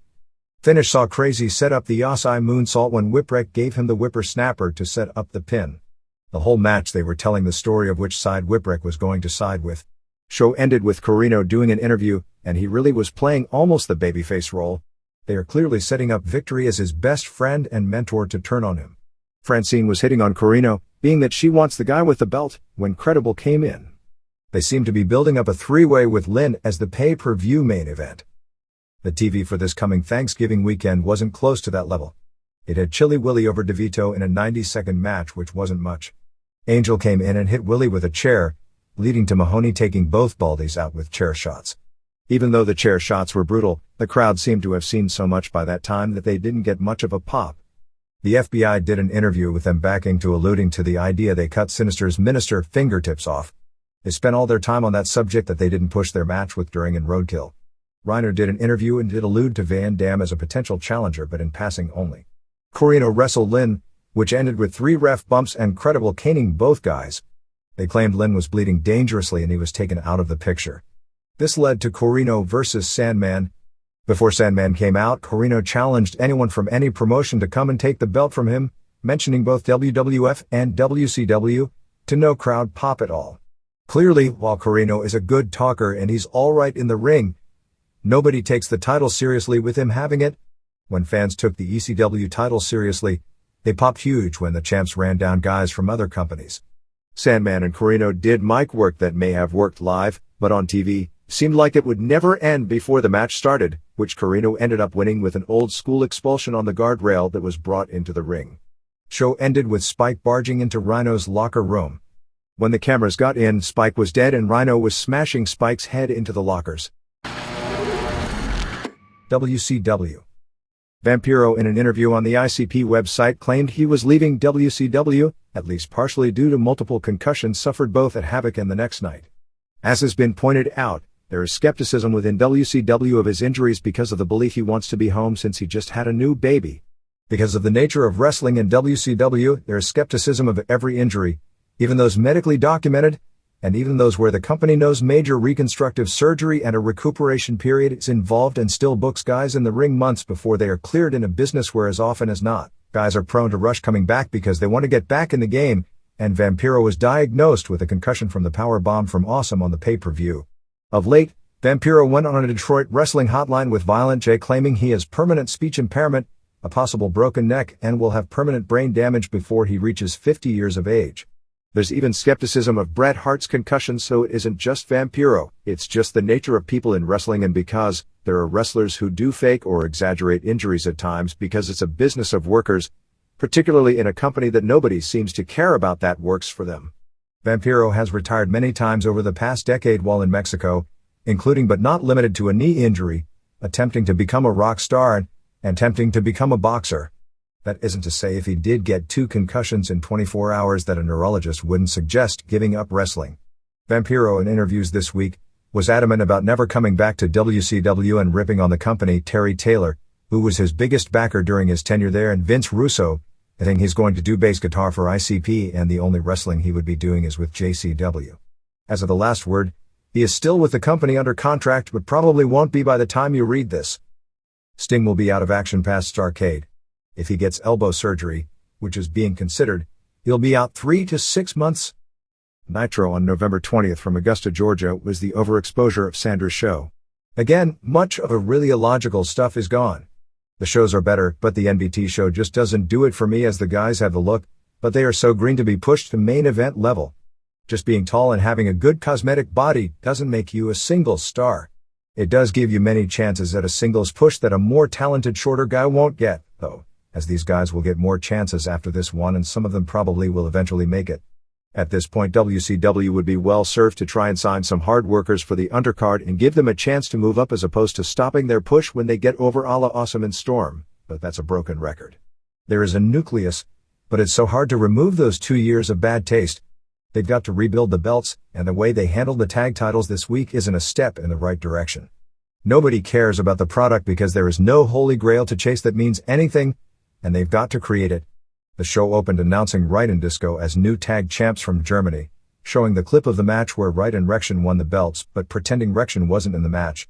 They announced they would defend against Jindrak and O'Haire, but O'Haire suffered a mystery backstage KO, so it wound up as perfect event. In the best match on the show, Jamie Noble, formerly Jamie San, pinned Young Yang. Noble did a flip dive over the post. Leah Meow leapt off the apron doing a Hurricane Rana a la Lita. Moore and Helms attacked Karagias, who came to ringside. Moore and Helms also attacked Jamie to set up a tag team feud. Flair did an interview saying that now that he's the CEO, he can't go all night long anymore, but he can support the guys who do. Jarrett made an announcement regarding who the father of Stacy Keibler's baby is, told a story about it being him, then said that he lied, and KO'd David Flair with a guitar, which will set up the singles program with Rick for Starrcade. Since it's Starrcade, it was Bagwell, Jarrett's next opponent, who made the save, knocking Jarrett off the stage. Palumbo and Stasiak won the tag titles from Wright and Skipper when Kidman and Mysterio Jr. Disco becomes the first wrestling superstar since the immortal Judy Bagwell to hold the tag team titles while neither being involved in the match to win it or in the match to lose it. The FAs interfered with Kidman using his Kid Crusher on Wright and Stasiak, pinning him in 320, so set up Palumbo and Stasiak on pay-per-view against Nash and DDP and FAs versus Boogie Nights 3-on-2. And they wonder why they can't get the FAs over in every angle they book them in. They get humiliated, and then, going against 2 mid-carders with no credibility, and being the baby faces, they need to have 3 guys against 2. Seriously, can't they get a booker who has even basic booking logic? They showed a tape of Mancow hitting Jimmy Hart with a trash can, taped from a few weeks back in Chicago, and announced that on the pay-per-view, they will have the long-awaited Mancow versus Hart rematch. You'd think they'd have learned by now about that. Vito hit Reno with a bat, saying it had something to do with Maria. I barely remember they had a Maria, since she showed up one week and is never talked about again. This sets up a three-way on pay-per-view with Crowbar for the hardcore title. Wright did this goofy promo saying how WCW is scared of the Boogie Nights. Scared of what? Another mediocre tag team? Rick Steiner returned holding the Battledome belt. 4 Battledome guys were in Augusta doing the angle, led by T-Money. Steiner said how the Battledome guys claim Battledome is real and wrestling is fake. That was totally ass backwards. It should be the Battledome guys doing that promo on TV. I know they've done it on their own TV, but figure nobody watches that. This got mega heat, shocking to say. The tough guys from another world saying wrestling is fake is such an easy angle to pull off that I'm shocked nobody does it. They did a 4-on-1 on Steiner with T-Money giving Steiner a low blow and taking his belt back. Nash, looking more muscular than he has in years, maybe feeling he has to impress WWF or try and make Muscle and Fitness magazine not look so bad for listing him as one of the 5 best physiques. He said he had 13 months and 10 days left on his contract and he wanted to have fun. What a smart guy, setting up an angle where he can jump to one company while building it up in the other company, or by doing so, pressuring the former company to feel the need to re-sign him at near his current huge deal. You can never knock someone for playing the game smart, although I wish it would help as opposed to hurt the struggling company. Sanders and Thrillers came out and it appeared they were playing a game of legit one-upsmanship that nobody at home understood. Sanders talked about flying first class and a breach of contract. Nash was complaining loudly in Europe, after not complaining for a few weeks, both about having to do a program with the Thrillers and also about not flying first class in Europe since it is in his contract. Sanders seemed a little nervous but probably got the better of Nash, who's never nervous, slightly. Thrillers all attacked Nash until DDP made the save and hit the cutter on Jindrak. DDP's pop was nothing compared to that of a few weeks ago, because the single best thing the company has promoted in the last 6 months is the return of Hall. And the fans were, being that it's pro wrestling and you figure what is built on TV is what you are eventually going to get. Expecting Hall and anyone but he or Hogan probably would have been a disappointment. Luger did an interview and since if Luger won, Goldberg's match with him at the pay-per-view would be a title match. He teased the idea that Goldberg would help him win the title. Meng and Rection beat Duggan and Storm. Skipper missed Rection with a flagpole shot, but he had to sell it anyway since it was a key spot. MIA attacked Skipper and while this was going on, Rection pinned Duggan. More Sanders like his 14th interview of the show by now. Goldberg destroyed Kwee-Wee in 29 seconds. The spear looked pretty cool. Sanders thought he was softening up Kwee-Wee for his pay-per-view match with him. Flair came out and said it would be a level playing field at the pay-per-view, and then ordered Sanders to face Goldberg, which was a 34-second squash. Bagwell pinned Douglas with a blockbuster. Jarrett tried to help Douglas but Kat started fighting with him. Good match. Scott Steiner did an interview saying he'd make sure Booker T kept the title. T beat Luger in the main event. Bad match. Luger never had it, and now he's got even less of what he didn't have. The finish at least was interesting in context. Goldberg was fighting Steiner outside, but was blinded. He went in the ring presumably to spear T, but instead speared Luger, who was pinned. After the match, Booker yelled at Goldberg and then Booker and Steiner did a pull-apart as the show ended. Thunder taping after for pretty uneventful. O'Hare, said to be injured so bad he couldn't work 2 hours earlier, came out fine teaming with Jindrak in a handicap match against Meng. Meng's partner Kwee-Wee was said to be injured by Goldberg's spear, which he wasn't. It was Meng holding his own until the Thrillers ran in for the DQ and Nash and Page made the save. Page issued a challenge to Sanders, but Sanders turned it down since he had already done 18 promos by this point, so the main event was made as Page vs. Stasiak in a lumberjack match. Young Yang won a 3-way over Moore and Karagias, pinning Moore. Said to be really good but the crowd gave them no chance. Booker attacked Steiner during an interview. Brian Clark beat Mysterio Jr. and Kidman in a handicap match. Seems Wright wanted to pay the APA to soften up the FAs, but he only had enough money to buy one of them. I guess one was enough to make the FAs even look worse than they usually make them look. It was so funny on Nitro when Wright asked Chronic to beat them up and only had a credit card and they said they only take cash, when their whole catchphrase is breaking necks and cashing checks. T did an interview apologizing for slamming Major Guns and hitting Sting with a chair. What was the purpose of that? Being that Sting is out for months? And then he and Goldberg made up their differences. I guess that means they'll break up next week. Jarrett and Douglas beat Bagwell and Kat. Steiner was mad at Stevie Ray for setting him up for the Booker attack. This led to Steiner beating Vito, as Vito attacked Steiner. Steiner sold a lot more for Vito than you'd think, including giving him 2 or 3 near falls. In a match where all 4 guys wound up banged up, Bigelow and Reno beat Awesome and Crowbar. Sick match. Crowbar did an Osai moonsault and all 3 weren't there to catch him and he hit him pelvis on the floor. He worked the rest of the match. Reno's back and arms were all cut up from going through a table and he had welts from stick shots. Finish saw Crowbar telling Awesome to power bomb him over the top like Awesome always did to Masato Tanaka.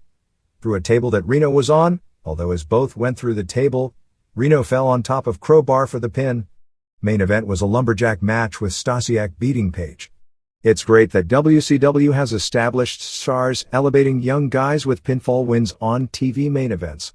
It's just the choice of the young guys to elevate is rather strange. All the lumberjacks brawled backstage, which was said to have looked really bad. Thrillers and Nash all came out for the finish, which saw Stasiak get the pin after hitting DDP with some sort of an object. Mood in Augusta, Georgia was that everyone was down, feeling the storylines make nobody interested in the product and that most people are phoning tea in, and the young wrestlers who aren't going half-assed through the motions just aren't accepted by the audience for their efforts. More notes from Thunder on November 15th, taped in Manchester, England. Most of the backstage stuff wasn't the usual embarrassing stuff. They did a strange deal with the MIA where they called each other by their real names. Well, sort of. General Rection was Hugh, which isn't his real name.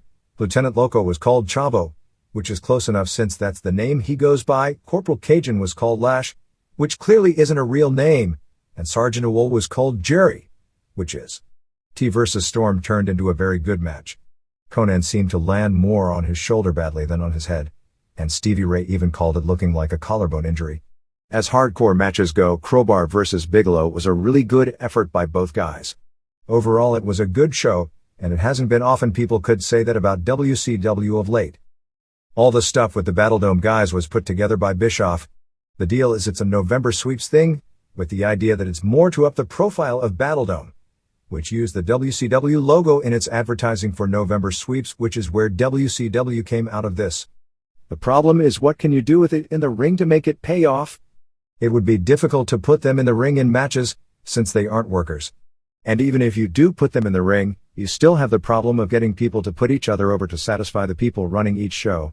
Ed Ferrara, who is basically the head writer at this point, although the bookers are still under the impression Russo is coming back, but nobody knows anything for sure, et al., are not allowed to touch anything in any segments involving the Battledome guys, which is basically Bischoff's baby.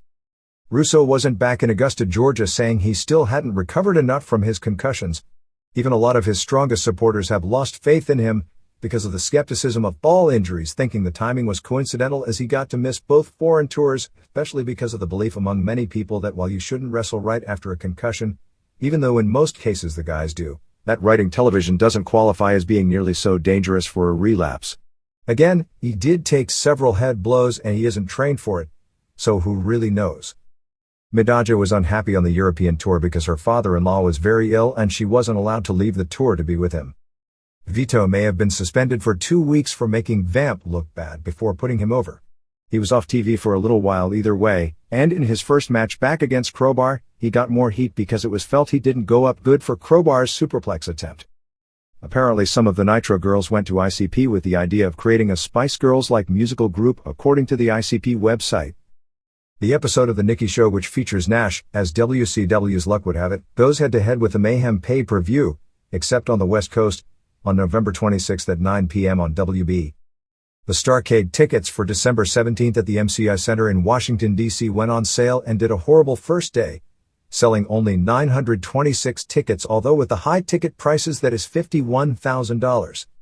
That is far worse than scary in a building that large. With the exception of the December 3rd house show in Kearney, Nebraska, which sold 2,200 tickets over the first weekend because it's the opening of the new Tri-City Arena, none of the advances for the rest of the year are showing any signs of a rebound. The next 4 double TV tapings should all end up doing 2,000 to 3,000 paid. The WCW developmental deal with NWO Wildside, a small promotion that a lot of people are saying good things about as far as quality of young talent, began officially in the ring on November 18th in Cornelia, Georgia.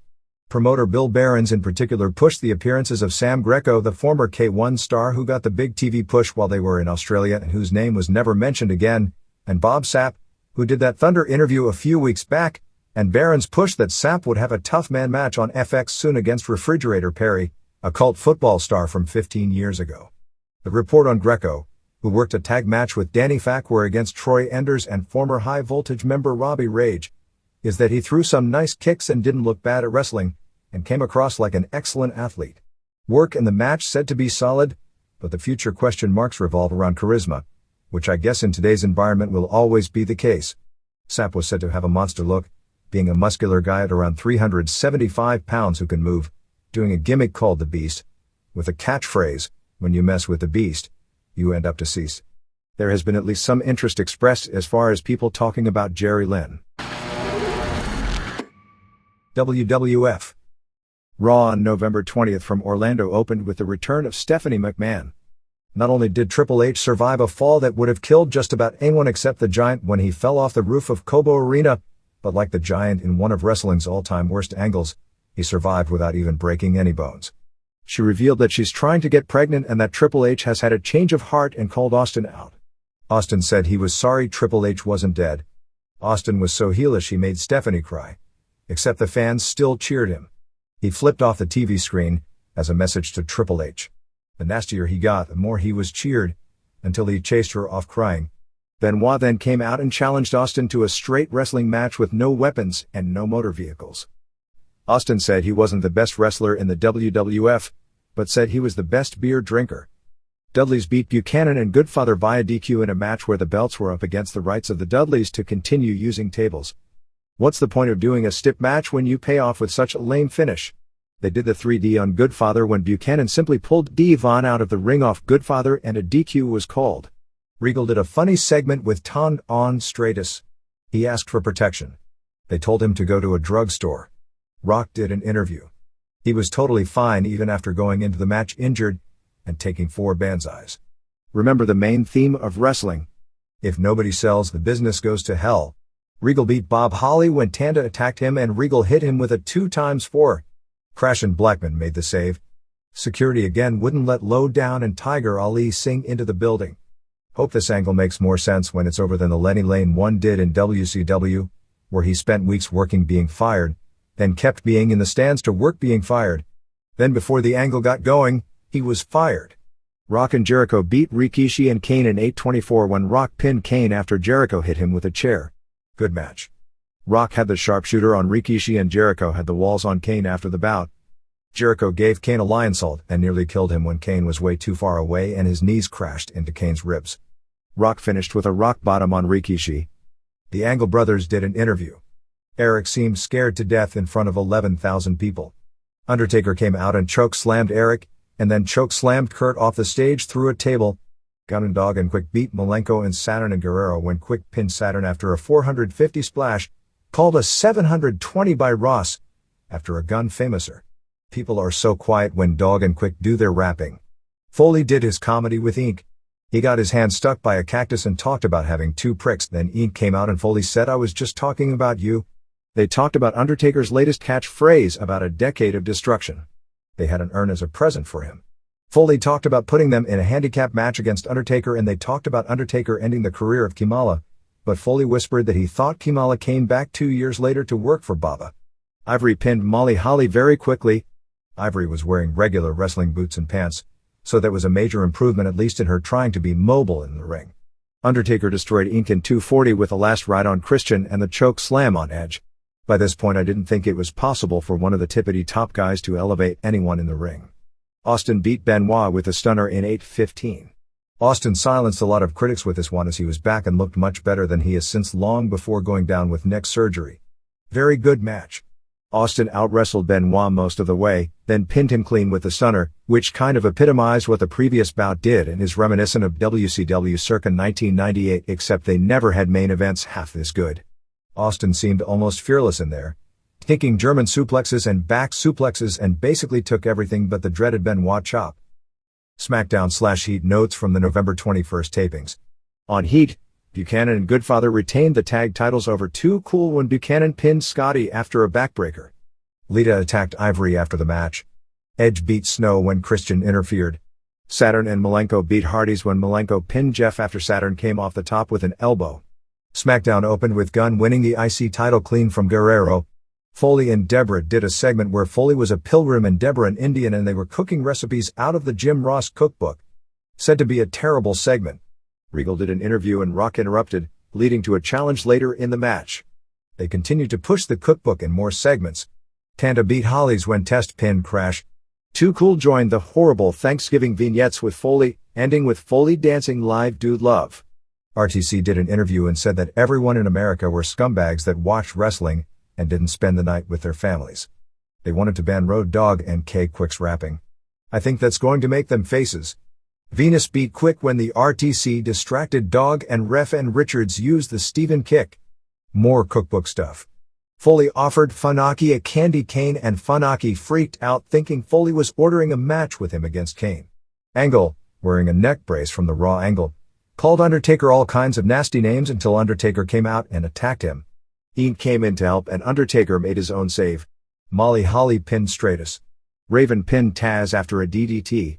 Benoit and Kane beat Austin and Jericho via DQ when Austin gave the ref a stunner. He also gave one to Kane and Benoit after the match and drank beer. WWFE and Headline Media Group Incorporated inked a deal announced on November 15 to broadcast SmackDown, Metal and XFL football in Canada on the 24-hour Sports Score television network. SmackDown had never previously aired in Canada. Some cable packages did carry UPN affiliates from the US, so in some of the cities near the border or with good cable systems, fans did have access to the show. The deal calls for SmackDown to air, which started on November 16th, on Thursday nights both 8 to 10 p.m. Eastern Time, concurrently with UPN, and a replay showing from 11 p.m. to 1 a.m. currently with the West Coast feed of UPN. Metal will start airing in December, on Saturday at 5 p.m. and a Sunday replay at 6 p.m. The network will also air an XFL game for 10 weeks on Sunday nights during the season, along with 2 playoff games and the first XFL championship game.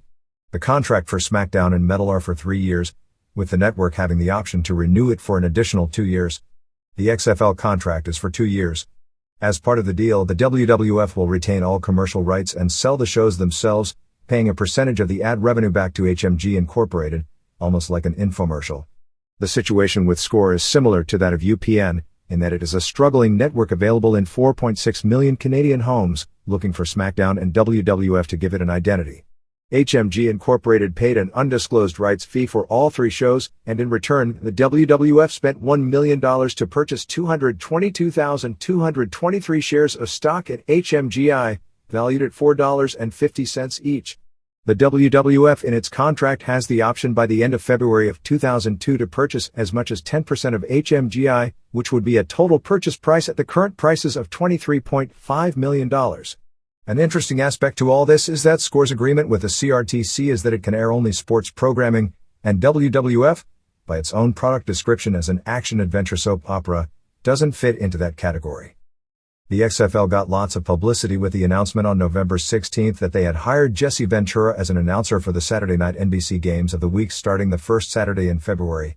It's the same question as to whether Ventura was using his public office for private gain, especially when Ventura again said that it was none of anyone's business what he was making for the job. Within football, it's been heavily criticized, but Ventura does have a football background, as he's assistant coach at a local high school and spent 2 years as a radio football announcer with the Tampa Bay Bucks and 1 year with the Minnesota Vikings, being the first pro wrestling announcer of that era to cross over into real sports. Jim Ross was the second, working Atlanta Falcons games in the 90s and one very controversial show doing amateur wrestling where the entire amateur wrestling world freaked out and his voice was actually removed and new commentary was put into the show before it aired. Originally, NBC was predicting the Saturday night XFL games to average a 5.0 rating, but they've downsized their predictions now to 4.5. Tentative pay-per-view schedule for the first 10 months of 2001. January 21st Royal Rumble in New Orleans. February 25th No Way Out in Orlando. April 1st WrestleMania in Houston at the Astrodome. April 29th Backlash in Chicago. May 20th Judgment Day in Sacramento. June 24th King of the Ring at the Continental Airlines Arena in East Rutherford, New Jersey. July 22nd Fully Loaded in Cleveland. August 19th Summer Slam in San Jose. September 23rd Unforgiven in Pittsburgh. October 21st No Mercy in St. Louis. Almost as much controversy for the XFL as hiring Ventura was caused by Vince McMahon in an ESPN magazine interview about the XFL, where he noted that the cheerleaders would be part of the announcing crew and would be encouraged to date players. Soap opera storylines. The announcers are going to do the games from the stands next to the cheerleaders.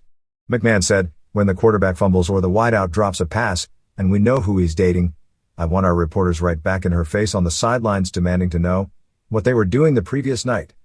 After tons of criticism from that magazine quote, McMahon in a later interview claimed he was only kidding when he made the first quote. The WWF is claiming to have sold 30,000 season tickets between the 8 teams, which, if that is correct, is 3,000 per team besides the flagship team in New York. It's probably a little too early to call that a bad sign, but just as certainly isn't a sign it's going to be an immediate success with the season opening just 2.5 months away. They claim 9,000 season tickets for the New York Hitmen, playing at Giants Stadium. They have projected in their budget, which has the league losing $80 million in its first season, half of which will be absorbed by NBC and the other half by WWF, to sell 25,000 tickets per game at an average ticket price of $25. As we've said numerous times, if they start okay in ratings and ticket sales at Curiosity, and give the fun product they are promising, they have a shot. If they start out great, the momentum alone would mean they'd have to have at least a decent product. If they start out with low ratings and poor ticket sales, they'd better have a tremendous product, because the first impression is often the most lasting.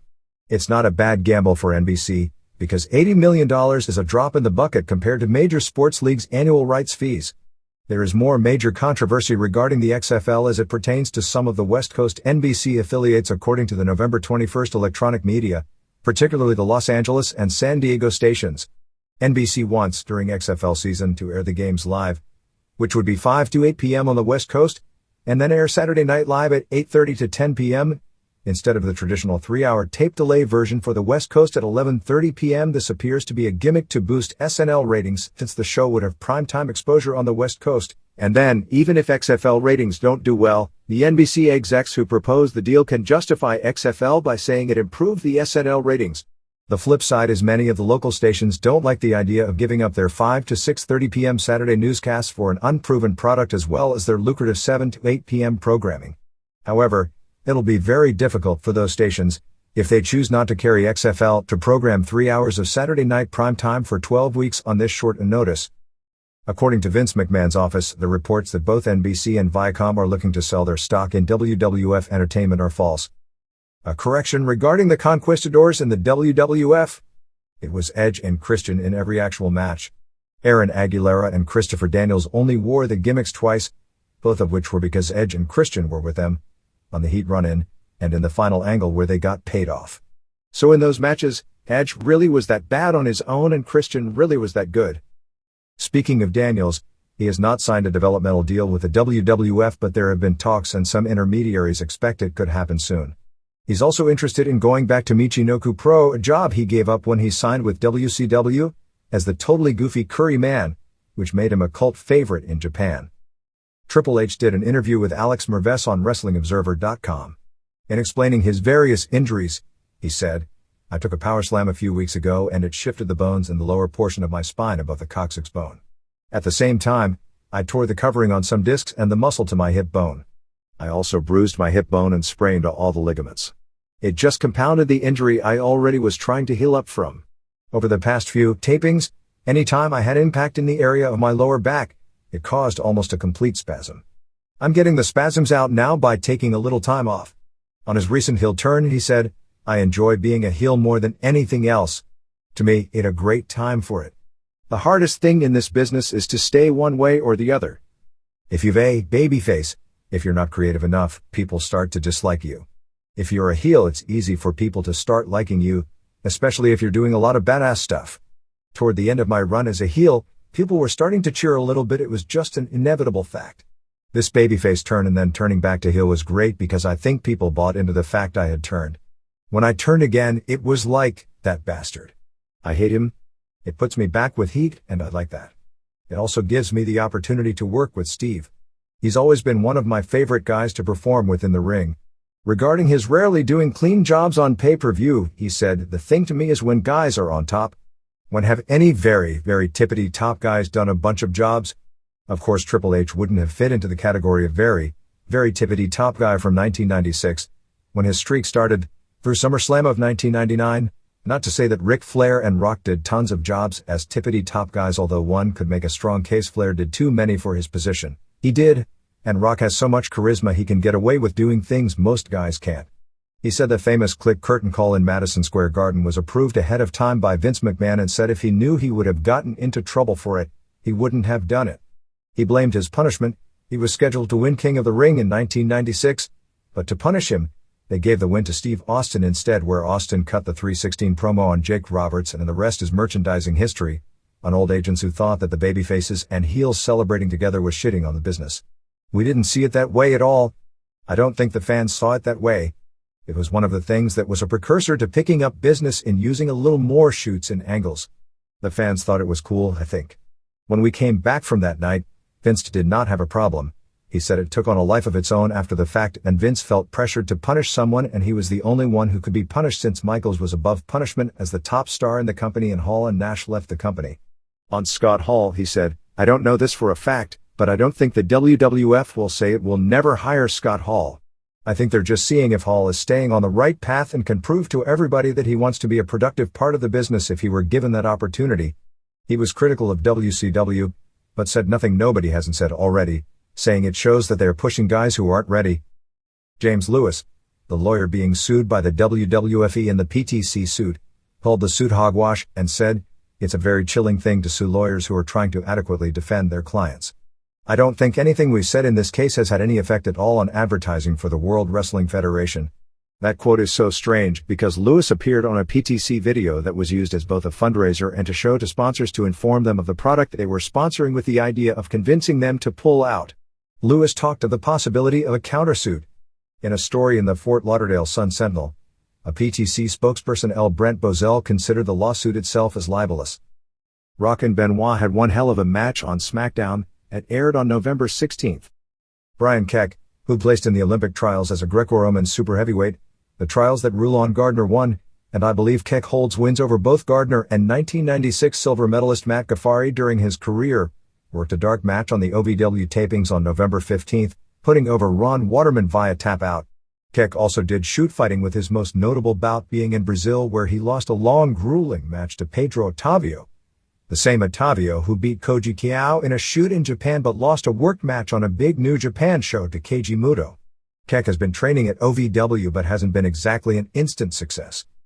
When Jim Ross talks about Angle as being the only Olympic gold medalist ever in the WWF, he's correct regarding modern era, and as it pertains to major stars, but technically incorrect. In early 1978, Willem Ruska, who won 2 judo gold medals in the 1972 Olympics for the Netherlands and was actually a huge star in Japan off of that with his famous feud with Antonio Inoki, wrestled in the WWF. Ruska, who is actually featured in many wrestling magazine ads in the early 70s for Bullworker as the muscle man who used this silly contraption and got this fantastic body without even lifting weights, and thanks to Bullworker won world titles in judo as well, was a blonde good-looking guy with an awesome, by the standards of that period, physique, and Vince Sr. saw him and thought he was going to be a world champion. Unfortunately, then he saw him in the ring and it was all over, and unlike the famous Tom McGee story, there was no Bret Hart to fool everyone in the WWF. Anyway, he didn't last long in the company. Some Ross Report notes from the past week. Hardys and Lita were involved in an accident while on the road on November 12th after the show in Huntington, West Virginia. They were rear-ended, which totaled the car and injured all three, although all still wrestled the next night on television. Bradshaw should be ready to return after a broken rib on November 27th, while Farouk's target date for a return from knee surgery is December 10th. Ross said that because they've been losing weight, that both Big Show and Mark Henry could be brought back early next year. The UPN show Freedom, which Terry Boatwright appeared on, will do an episode using Jackie. Mick Foley's book was number 7 in the New York Times bestsellers list for children's books, while Ross' cookbook is number 6 in self-help books. Walmart has banned selling Foley's book due to a photo of a naked elf. Joe C., the former sidekick for Kid Rock, who was a focal point of one episode of Raw a few months back where he cost Edge and Christian the tag titles in a match with Too Cool and was then later in the show put in a garbage can, passed away in his sleep on November 16th at the age of 26. Real name Joseph Calleja of Taylor, Michigan. Police ruled his death of natural causes and there was no autopsy performed. Calleja was a very short man who spent his life suffering from a digestive disorder called celiac disease, which caused him to live a very difficult life. He had to take 60 pills a day and take 2 shots, plus be monitored every night by a machine. The disease forced him to leave the Kid Rock tour 1 year ago, but he returned for a few dates over the summer and had been planning a solo album. Calleja had wanted to use his rock celebrity status gained from backing up Kid Rock on the 1998 album Devil Without a Cause, to do more with pro wrestling over the past year, including wanting to work with ECW. He had been friends with Sabu and Rob Van Dam among many others, and was wrestling videotape collector and a longtime subscriber to this publication. Bull Schmidt, Rocco Valentino, Big Daddy Moore and Brandon Groom from Oklahoma Pro Wrestling will be getting tryouts on December 29th in Austin, Texas and December 30th in San Antonio. The Orange Bowl Parade is attempting to get Dwayne Johnson, who lives in the Miami area, to be one of the announcers. Diamond Dallas Page is scheduled to be in the parade on one of the floats. Victoria, who was one of the hoes in WWF for a short-lived run before the characters were dropped due to the toning down of the product, debuted in Memphis as valet for Steve Bradley. They are still doing the Mick Foley vs. Bill Dundee angle over the commissionership on the November 18th Power Pro TV show, with Foley doing interviews taped for the show but not appearing. Cat also appeared live with Jerry Lawler on that show. Just for comparison purposes, since the fall season started, we took the ratings for Raw, SmackDown, Livewire, Superstars and Heat from pre-TNN MTV levels to the levels since the station switch by comparing the ratings since the switch, not included the ratings of this past week, with those of the 8 weeks before the switch. We didn't include the ratings for Raw and Heat outside their normal slots for the US Open because it wouldn't be a fair comparison. Raw was averaging a 5.94 before the switch and has dropped to a 5.21 average, or a significant 12.3% drop. One can attribute some of the drop, maybe 0.3 of the 0.73 drop, to NFL football, which always takes Raw ratings down a little. The rest would be due to whatever decline of interest there is in the product, if any, and switching to a weaker station. The only comparison throwing out the station drop would be the SmackDown show, which stayed on the same station, and has actually increased from a 4.74 to a 4.79 average during those same periods, which indicates the ratings drop looks be to almost entirely football and USA to TNN, because if it was a lessening of product interest, SmackDown should also decline. Pay-per-view buy rates have also increased, although house show attendance has declined a little. Livewire has dropped from 1.25 to 1.10, also a 12% drop. Superstars has dropped from 1.31 to 1.11, a drop of 15.3%.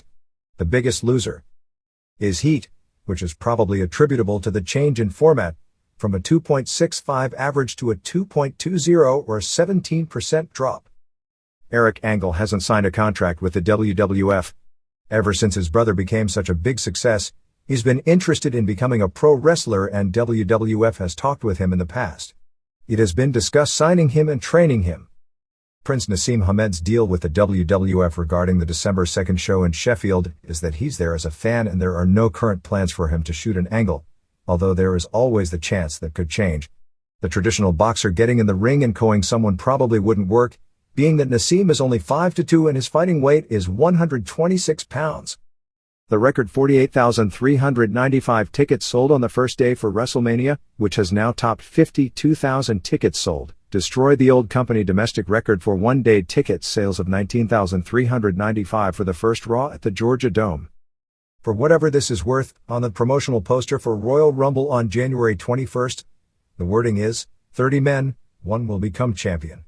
Oftentimes the marketing side does things without consulting the creative side and simply comes up with phrases that may have nothing to do with storylines, since most storylines are put together with very short lead time due to the current nature of the business. So this may indicate the title will be vacant going into the Rumble and the match will decide the champion, or it may not indicate anything at all. Because of the appearance of Austin, the December 13th OVW show in Louisville has the biggest advance in the history of the company. They seem to be grooming Russ McCulloch to be a Kevin Nash clone. Bleached his hair and changed it to look like a grungier version of Nash, plus adopting the exact same style ring outfit and taking on the powerbomb as his finisher. They seem to be building up a spot on that show where McCulloch will confront Austin, and no doubt get stunned for his trouble. UK ratings for the week of November 12th, Nitro drew 120,000 viewers, Raw drew 290,000 and SmackDown drew 180,000. SmackDown tapings on November 14th in Indianapolis drew 11,322, paying $325,397. Raw on November 20th in Orlando drew 11,386, paying $350,782. Because of the pay-per-view, there were no regular house shows this past week. Between the two TV tapings, the arena merchandise was an additional $176,287 or $7.76 per head. The readers' pages. Current scene. The pro wrestling industry is really in a rut. ECW doesn't have the stars anymore. Their storylines and product no longer compel me to watch. WCW just always seems to be taking one step forward and 4 steps backwards. The WWF is the most disappointing of them all. They have the best lineup of workers of any company ever, but they fumbled and screwed up storylines to the point that currently I find their storylines no more interesting than WCW. I don't understand where things went wrong. They were developing some of the best storylines ever. Then someone said, here's what would really make for a great show. So let's do the opposite. I just don't get it. Maybe Vince is too busy with the XFL and hasn't been able to pay close attention to the direction of the storylines. Here's some good examples of what I mean. 1. We had one of the best storylines ever between Triple H, Angle and Stephanie. Do we take it all the way? If Angle, the best heel in the company, steal Triple H, the best worker in the company's wife, turning Triple H mega sympathetic face and allowing for a great program that everyone can relate to? No. Why would we want to do that? Let's take the guy everyone wants to cheer for, turn him heel in an effort to utterly confuse the fans. Let's take our hottest heel, give him the belt, then bury him by taking him away from working in our hottest angle of the year, and instead put him in no angle at all, thus devaluing both he and the belt. Mark my words, that angle ending in a WCW-like fashion is the beginning of a downward spiral for the WWF. The fans will never get behind Triple H as much as they were going to. The fans will never hate Angle as much again. Fans could somewhat relate to that story. The WWF pulled on the heartstrings of its fans, and right when they had the fans wrapped around their little finger, they changed the whole story. Because just like in WCW, insecure people doubted whether the story was compelling enough, so instead of giving us a great finish to a great build-up, we get a swerve that killed everything. Putting Triple H against Austin after everyone started liking him has WCW swerve booking written all over it. This kind of booking is the reason WCW will be losing $80 million this year. Also, we have the biggest star ever in the company returning and he's looking for who ran him over. Does the culprit turn out to be Rock?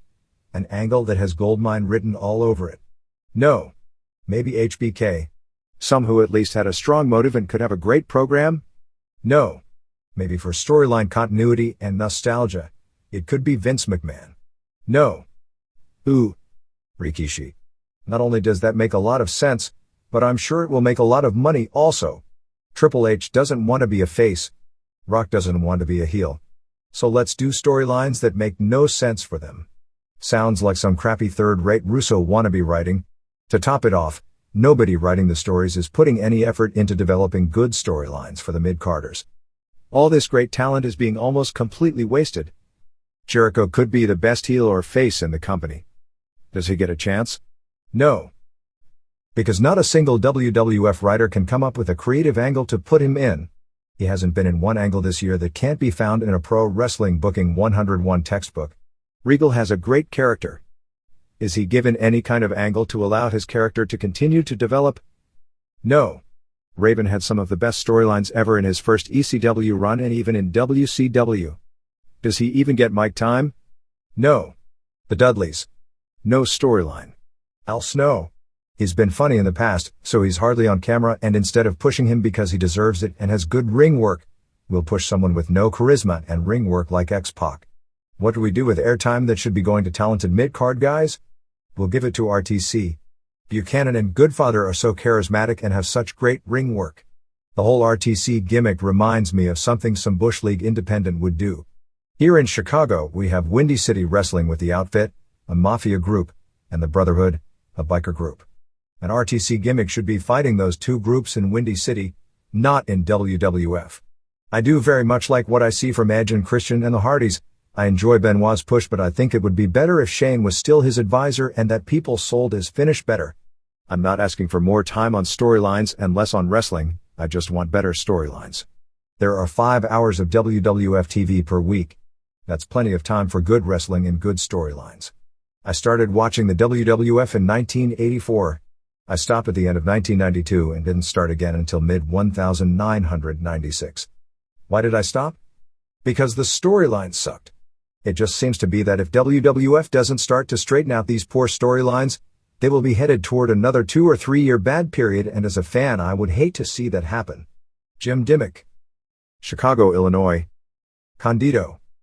I was sitting near the mother of indie wrestler Morgus the Maniac. She plays the nurse in his gimmick, but is a nurse in real life. She was summoned post-haste to the locker room to provide first aid to Chris Condito, who indeed had a seizure on November 11th at the Hampstead MD show as has been reported, and was taken away in an ambulance. Tammy Sitch was in the back with him. I can't tell you how horrified I felt, thinking I had witnessed a near repeat of the Gary Albright situation. What will it take for Condito, Sitch, and the wrestlers in general to address the painkiller, drug and steroid issues? I was there in the bleachers feeling sickened. Doesn't that feeling exist in the locker room? Ross Burbage. Westminster, Maryland. Injury study. I was really impressed with your study regarding injuries over various time frames. However, about your statement that younger men shouldn't get injured as frequently as older men, to the best of my recollection from physical therapy school, the opposite is true. We were taught that most severe disabilities occur to people who are the least prepared to accept those disabilities. For example, quadriplegia and paraplegia occur mostly in young men who dive into a shallow pool, engage in a dangerous sporting event, or are involved in gunshot wounds to the spinal cord, etc. Older people typically don't engage in activities that predispose them to such diagnoses. If you were referring to pro wrestlers in particular, as opposed to the general public, you may have a point, although I would also assume that most older wrestlers have learned the limits of their physical abilities, which would make them less likely to get seriously injured. In any event, your analysis was excellent and the subject warrants further study. Dr. Bob Bryla. Bret Hart. It's too bad about Bret Hart having to hang him up. It's always better when a performer gets to leave on their own as opposed to getting a career-ending injury. It's ironic that Hart wanted to leave the WWF holding his head high, but he ended up leaving the sport after being injured and fired by WCW. I always felt he wasn't criticized enough for his part in the Montreal finish. To me, his ego and wanting to be a Canadian superhero led to what happened. Bret wasn't even a Quebecer. It's not like they asked him to drop the title in Alberta. If Vince asked Rock to drop the title in Miami, he'd have the right to bitch. But if Vince wanted him to drop it in Sacramento, what difference would it make as long as he wasn't being embarrassed at home? The Harts are starting to become a bigger soap opera than Stephanie. What total hypocrisy of Joanie Lauer. Bad enough she's always sucking up to her boss on television, but to embarrass Trish Stratus like that was uncalled for. I've lost as much respect for her as I did for Deborah Ann Michelli when she threw the WWF belt in the garbage can on Nitro. At least Michelli had the excuse that if she didn't do it, she'd have been fired before she started. Lauer's on-air rant reeked of jealousy and insecurity. Maybe she's afraid that prettier and younger girls like Trish and Lita are going to take her place. She spent more money on plastic surgery than I've made this year. I saw Playboy and it left me cold. They did a great job shooting her. They always do. They made her up quite nicely, but after all the surgery, she still looks masculine. Trying to make herself a role model for women? She's no more of a role model than Terry Boatwright is. Nobody is going to say Stratus is an accomplished wrestler. She's only marginally better than the women in WCW. But she obviously has a good attitude and is learning the hard way to take bumps from Lita's moves. I love watching Lita, but she's got to bonus on the basics or she's going to hurt someone or herself. Chyna's no great worker either. She can be carried by Val Venus or Eddie Guerrero, and has been in wrestling a lot longer than Stratus. Andy Thurston. Owen Hart. I, like doubt many others, are at a point where I feel the discussion of the tragic death of Owen Hart should be finally put to bed. Although we can't hide it was a massive and tragic incident, I think everyone is using hindsight to judge the WWF and not seeing the unique position they were in.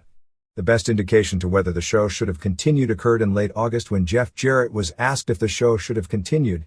His answer was, I don't know. Not only is Jarrett respected, but he knows more about the business than most, and for him to be stumped for an answer almost 18 months later sums it all up. Nobody could have made a rational decision in a moment of such pressure and emotion.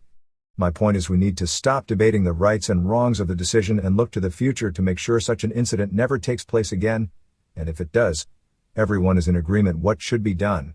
Simon Checkett. Cardiff, South Wales, England. Response from Dave Meltzer. I find it impossible to believe that Jarrett hasn't formed an opinion one way or the other. I think he was probably torn between the idea of disrespecting the memory of his friend and hurting his widow by saying something that was politically the right thing to say, or saying something that could hurt him politically and be perceived by people as knocking the business, which gets you heat whether your points are valid or not. So the best answer publicly was no answer. That kind of a pause isn't someone who doesn't have an answer, it's someone who does, but recognizes they don't want to get in trouble with one side or the other for telling what they think. This is not to suggest one way or the other what Jarrett's true feelings are. Whether the show should have continued is a minor point, and I think the settlement amount in a very tainted case speaks volumes about what evidence was out there regarding the major point: WWF booking. The end of the Austin vs. Triple H Survivor Series pay-per-view match illustrates a problem the WWF has had in regard to overbooking their pay-per-view main events. There was no reason whatsoever there could not have been a clean finish to the match, and then done the same post-match antics. With no clean finish and the ridiculous car skit, an otherwise terrific match was taken down a few pegs. Remember the Rock vs. Triple H 1-hour match? They had a far better match than anyone had the right to expect. Then they did all those mistimed run-ins and ended the match leaving everyone with a bad taste. As the match went on, I found myself hoping against hope there would be no run-ins because we were seeing two guys at the top of their game putting on a very entertaining show. The WWF needs to learn that sometimes less is more. With the popularity of wrestling on an expected and inevitable decline, the overbooking will only hasten the down period. What is going on with New Japan? We've all been predicting the demise of All Japan for several years now. Now it appears New Japan is also going down. The junior heavyweights are boring and uninteresting due to no new infusion of talent. As much as I love Koji Kanemoto and Shinjiro Otani, they need new matchups. So what happened? They shipped Otani off and started phasing down the division. The guys on top in the promotion are colorless and bland. Toshiaki Kawada got a miracle of a match out of Kensuke Sasaki, but who knows now if a rematch will even take place. Then they fired Shinya Hashimoto. What has happened to Riki Choshu? Why is he making those decisions? Hashimoto can still mean money. Not to mention how thrilling it would be if we could see Hashimoto against Mitsuharu Misawa, Kenta Kobashi, and Jun Akiyama. Dan Cirquitella. Fukawa. All I can say is I'm very sad about the retirement of Yumi Fukawa. I met her several times in the past. But I'm also very happy and grateful she discovered her brain injury before something tragic happened. This trend of major brain injuries in wrestling is very worrying. Megumi Nakata. Hall of Fame. Big Daddy should be kept as far away as possible. He was pushed so hard for so long, and only had popularity with pre-teens. Jackie Paula and Mick McManus are better candidates, despite both being heels. They had the hottest feud for the majority of the 60s and 70s. I would say McManus was the better worker of the two. Arn Anderson is the closest comparison I can make. Paula was of his time, the consummate showman, possibly the missing link between Gorgeous George and Ric Flair. Paula also managed to piss of most of British wrestling with an appalling autobiography, You Grunt, A Groan, Queen Anne Press, 1985. It wasn't so much that it was an expose, more because he used it to put himself over again and again. Something he's continued to do on every single TV appearance since, losing more and more credibility in the process. McManus was the booker for Dale Martin, the main promoter in London and the South. If there was a British Wrestling Hall of Fame, both would be shoe-ins. In terms of worldwide, Paula loses out, as he often seemed to put himself before wrestling, while McManus seems to have given his all to wrestling. Ian Baxter. London, England. Big Daddy should be in the Hall of Fame.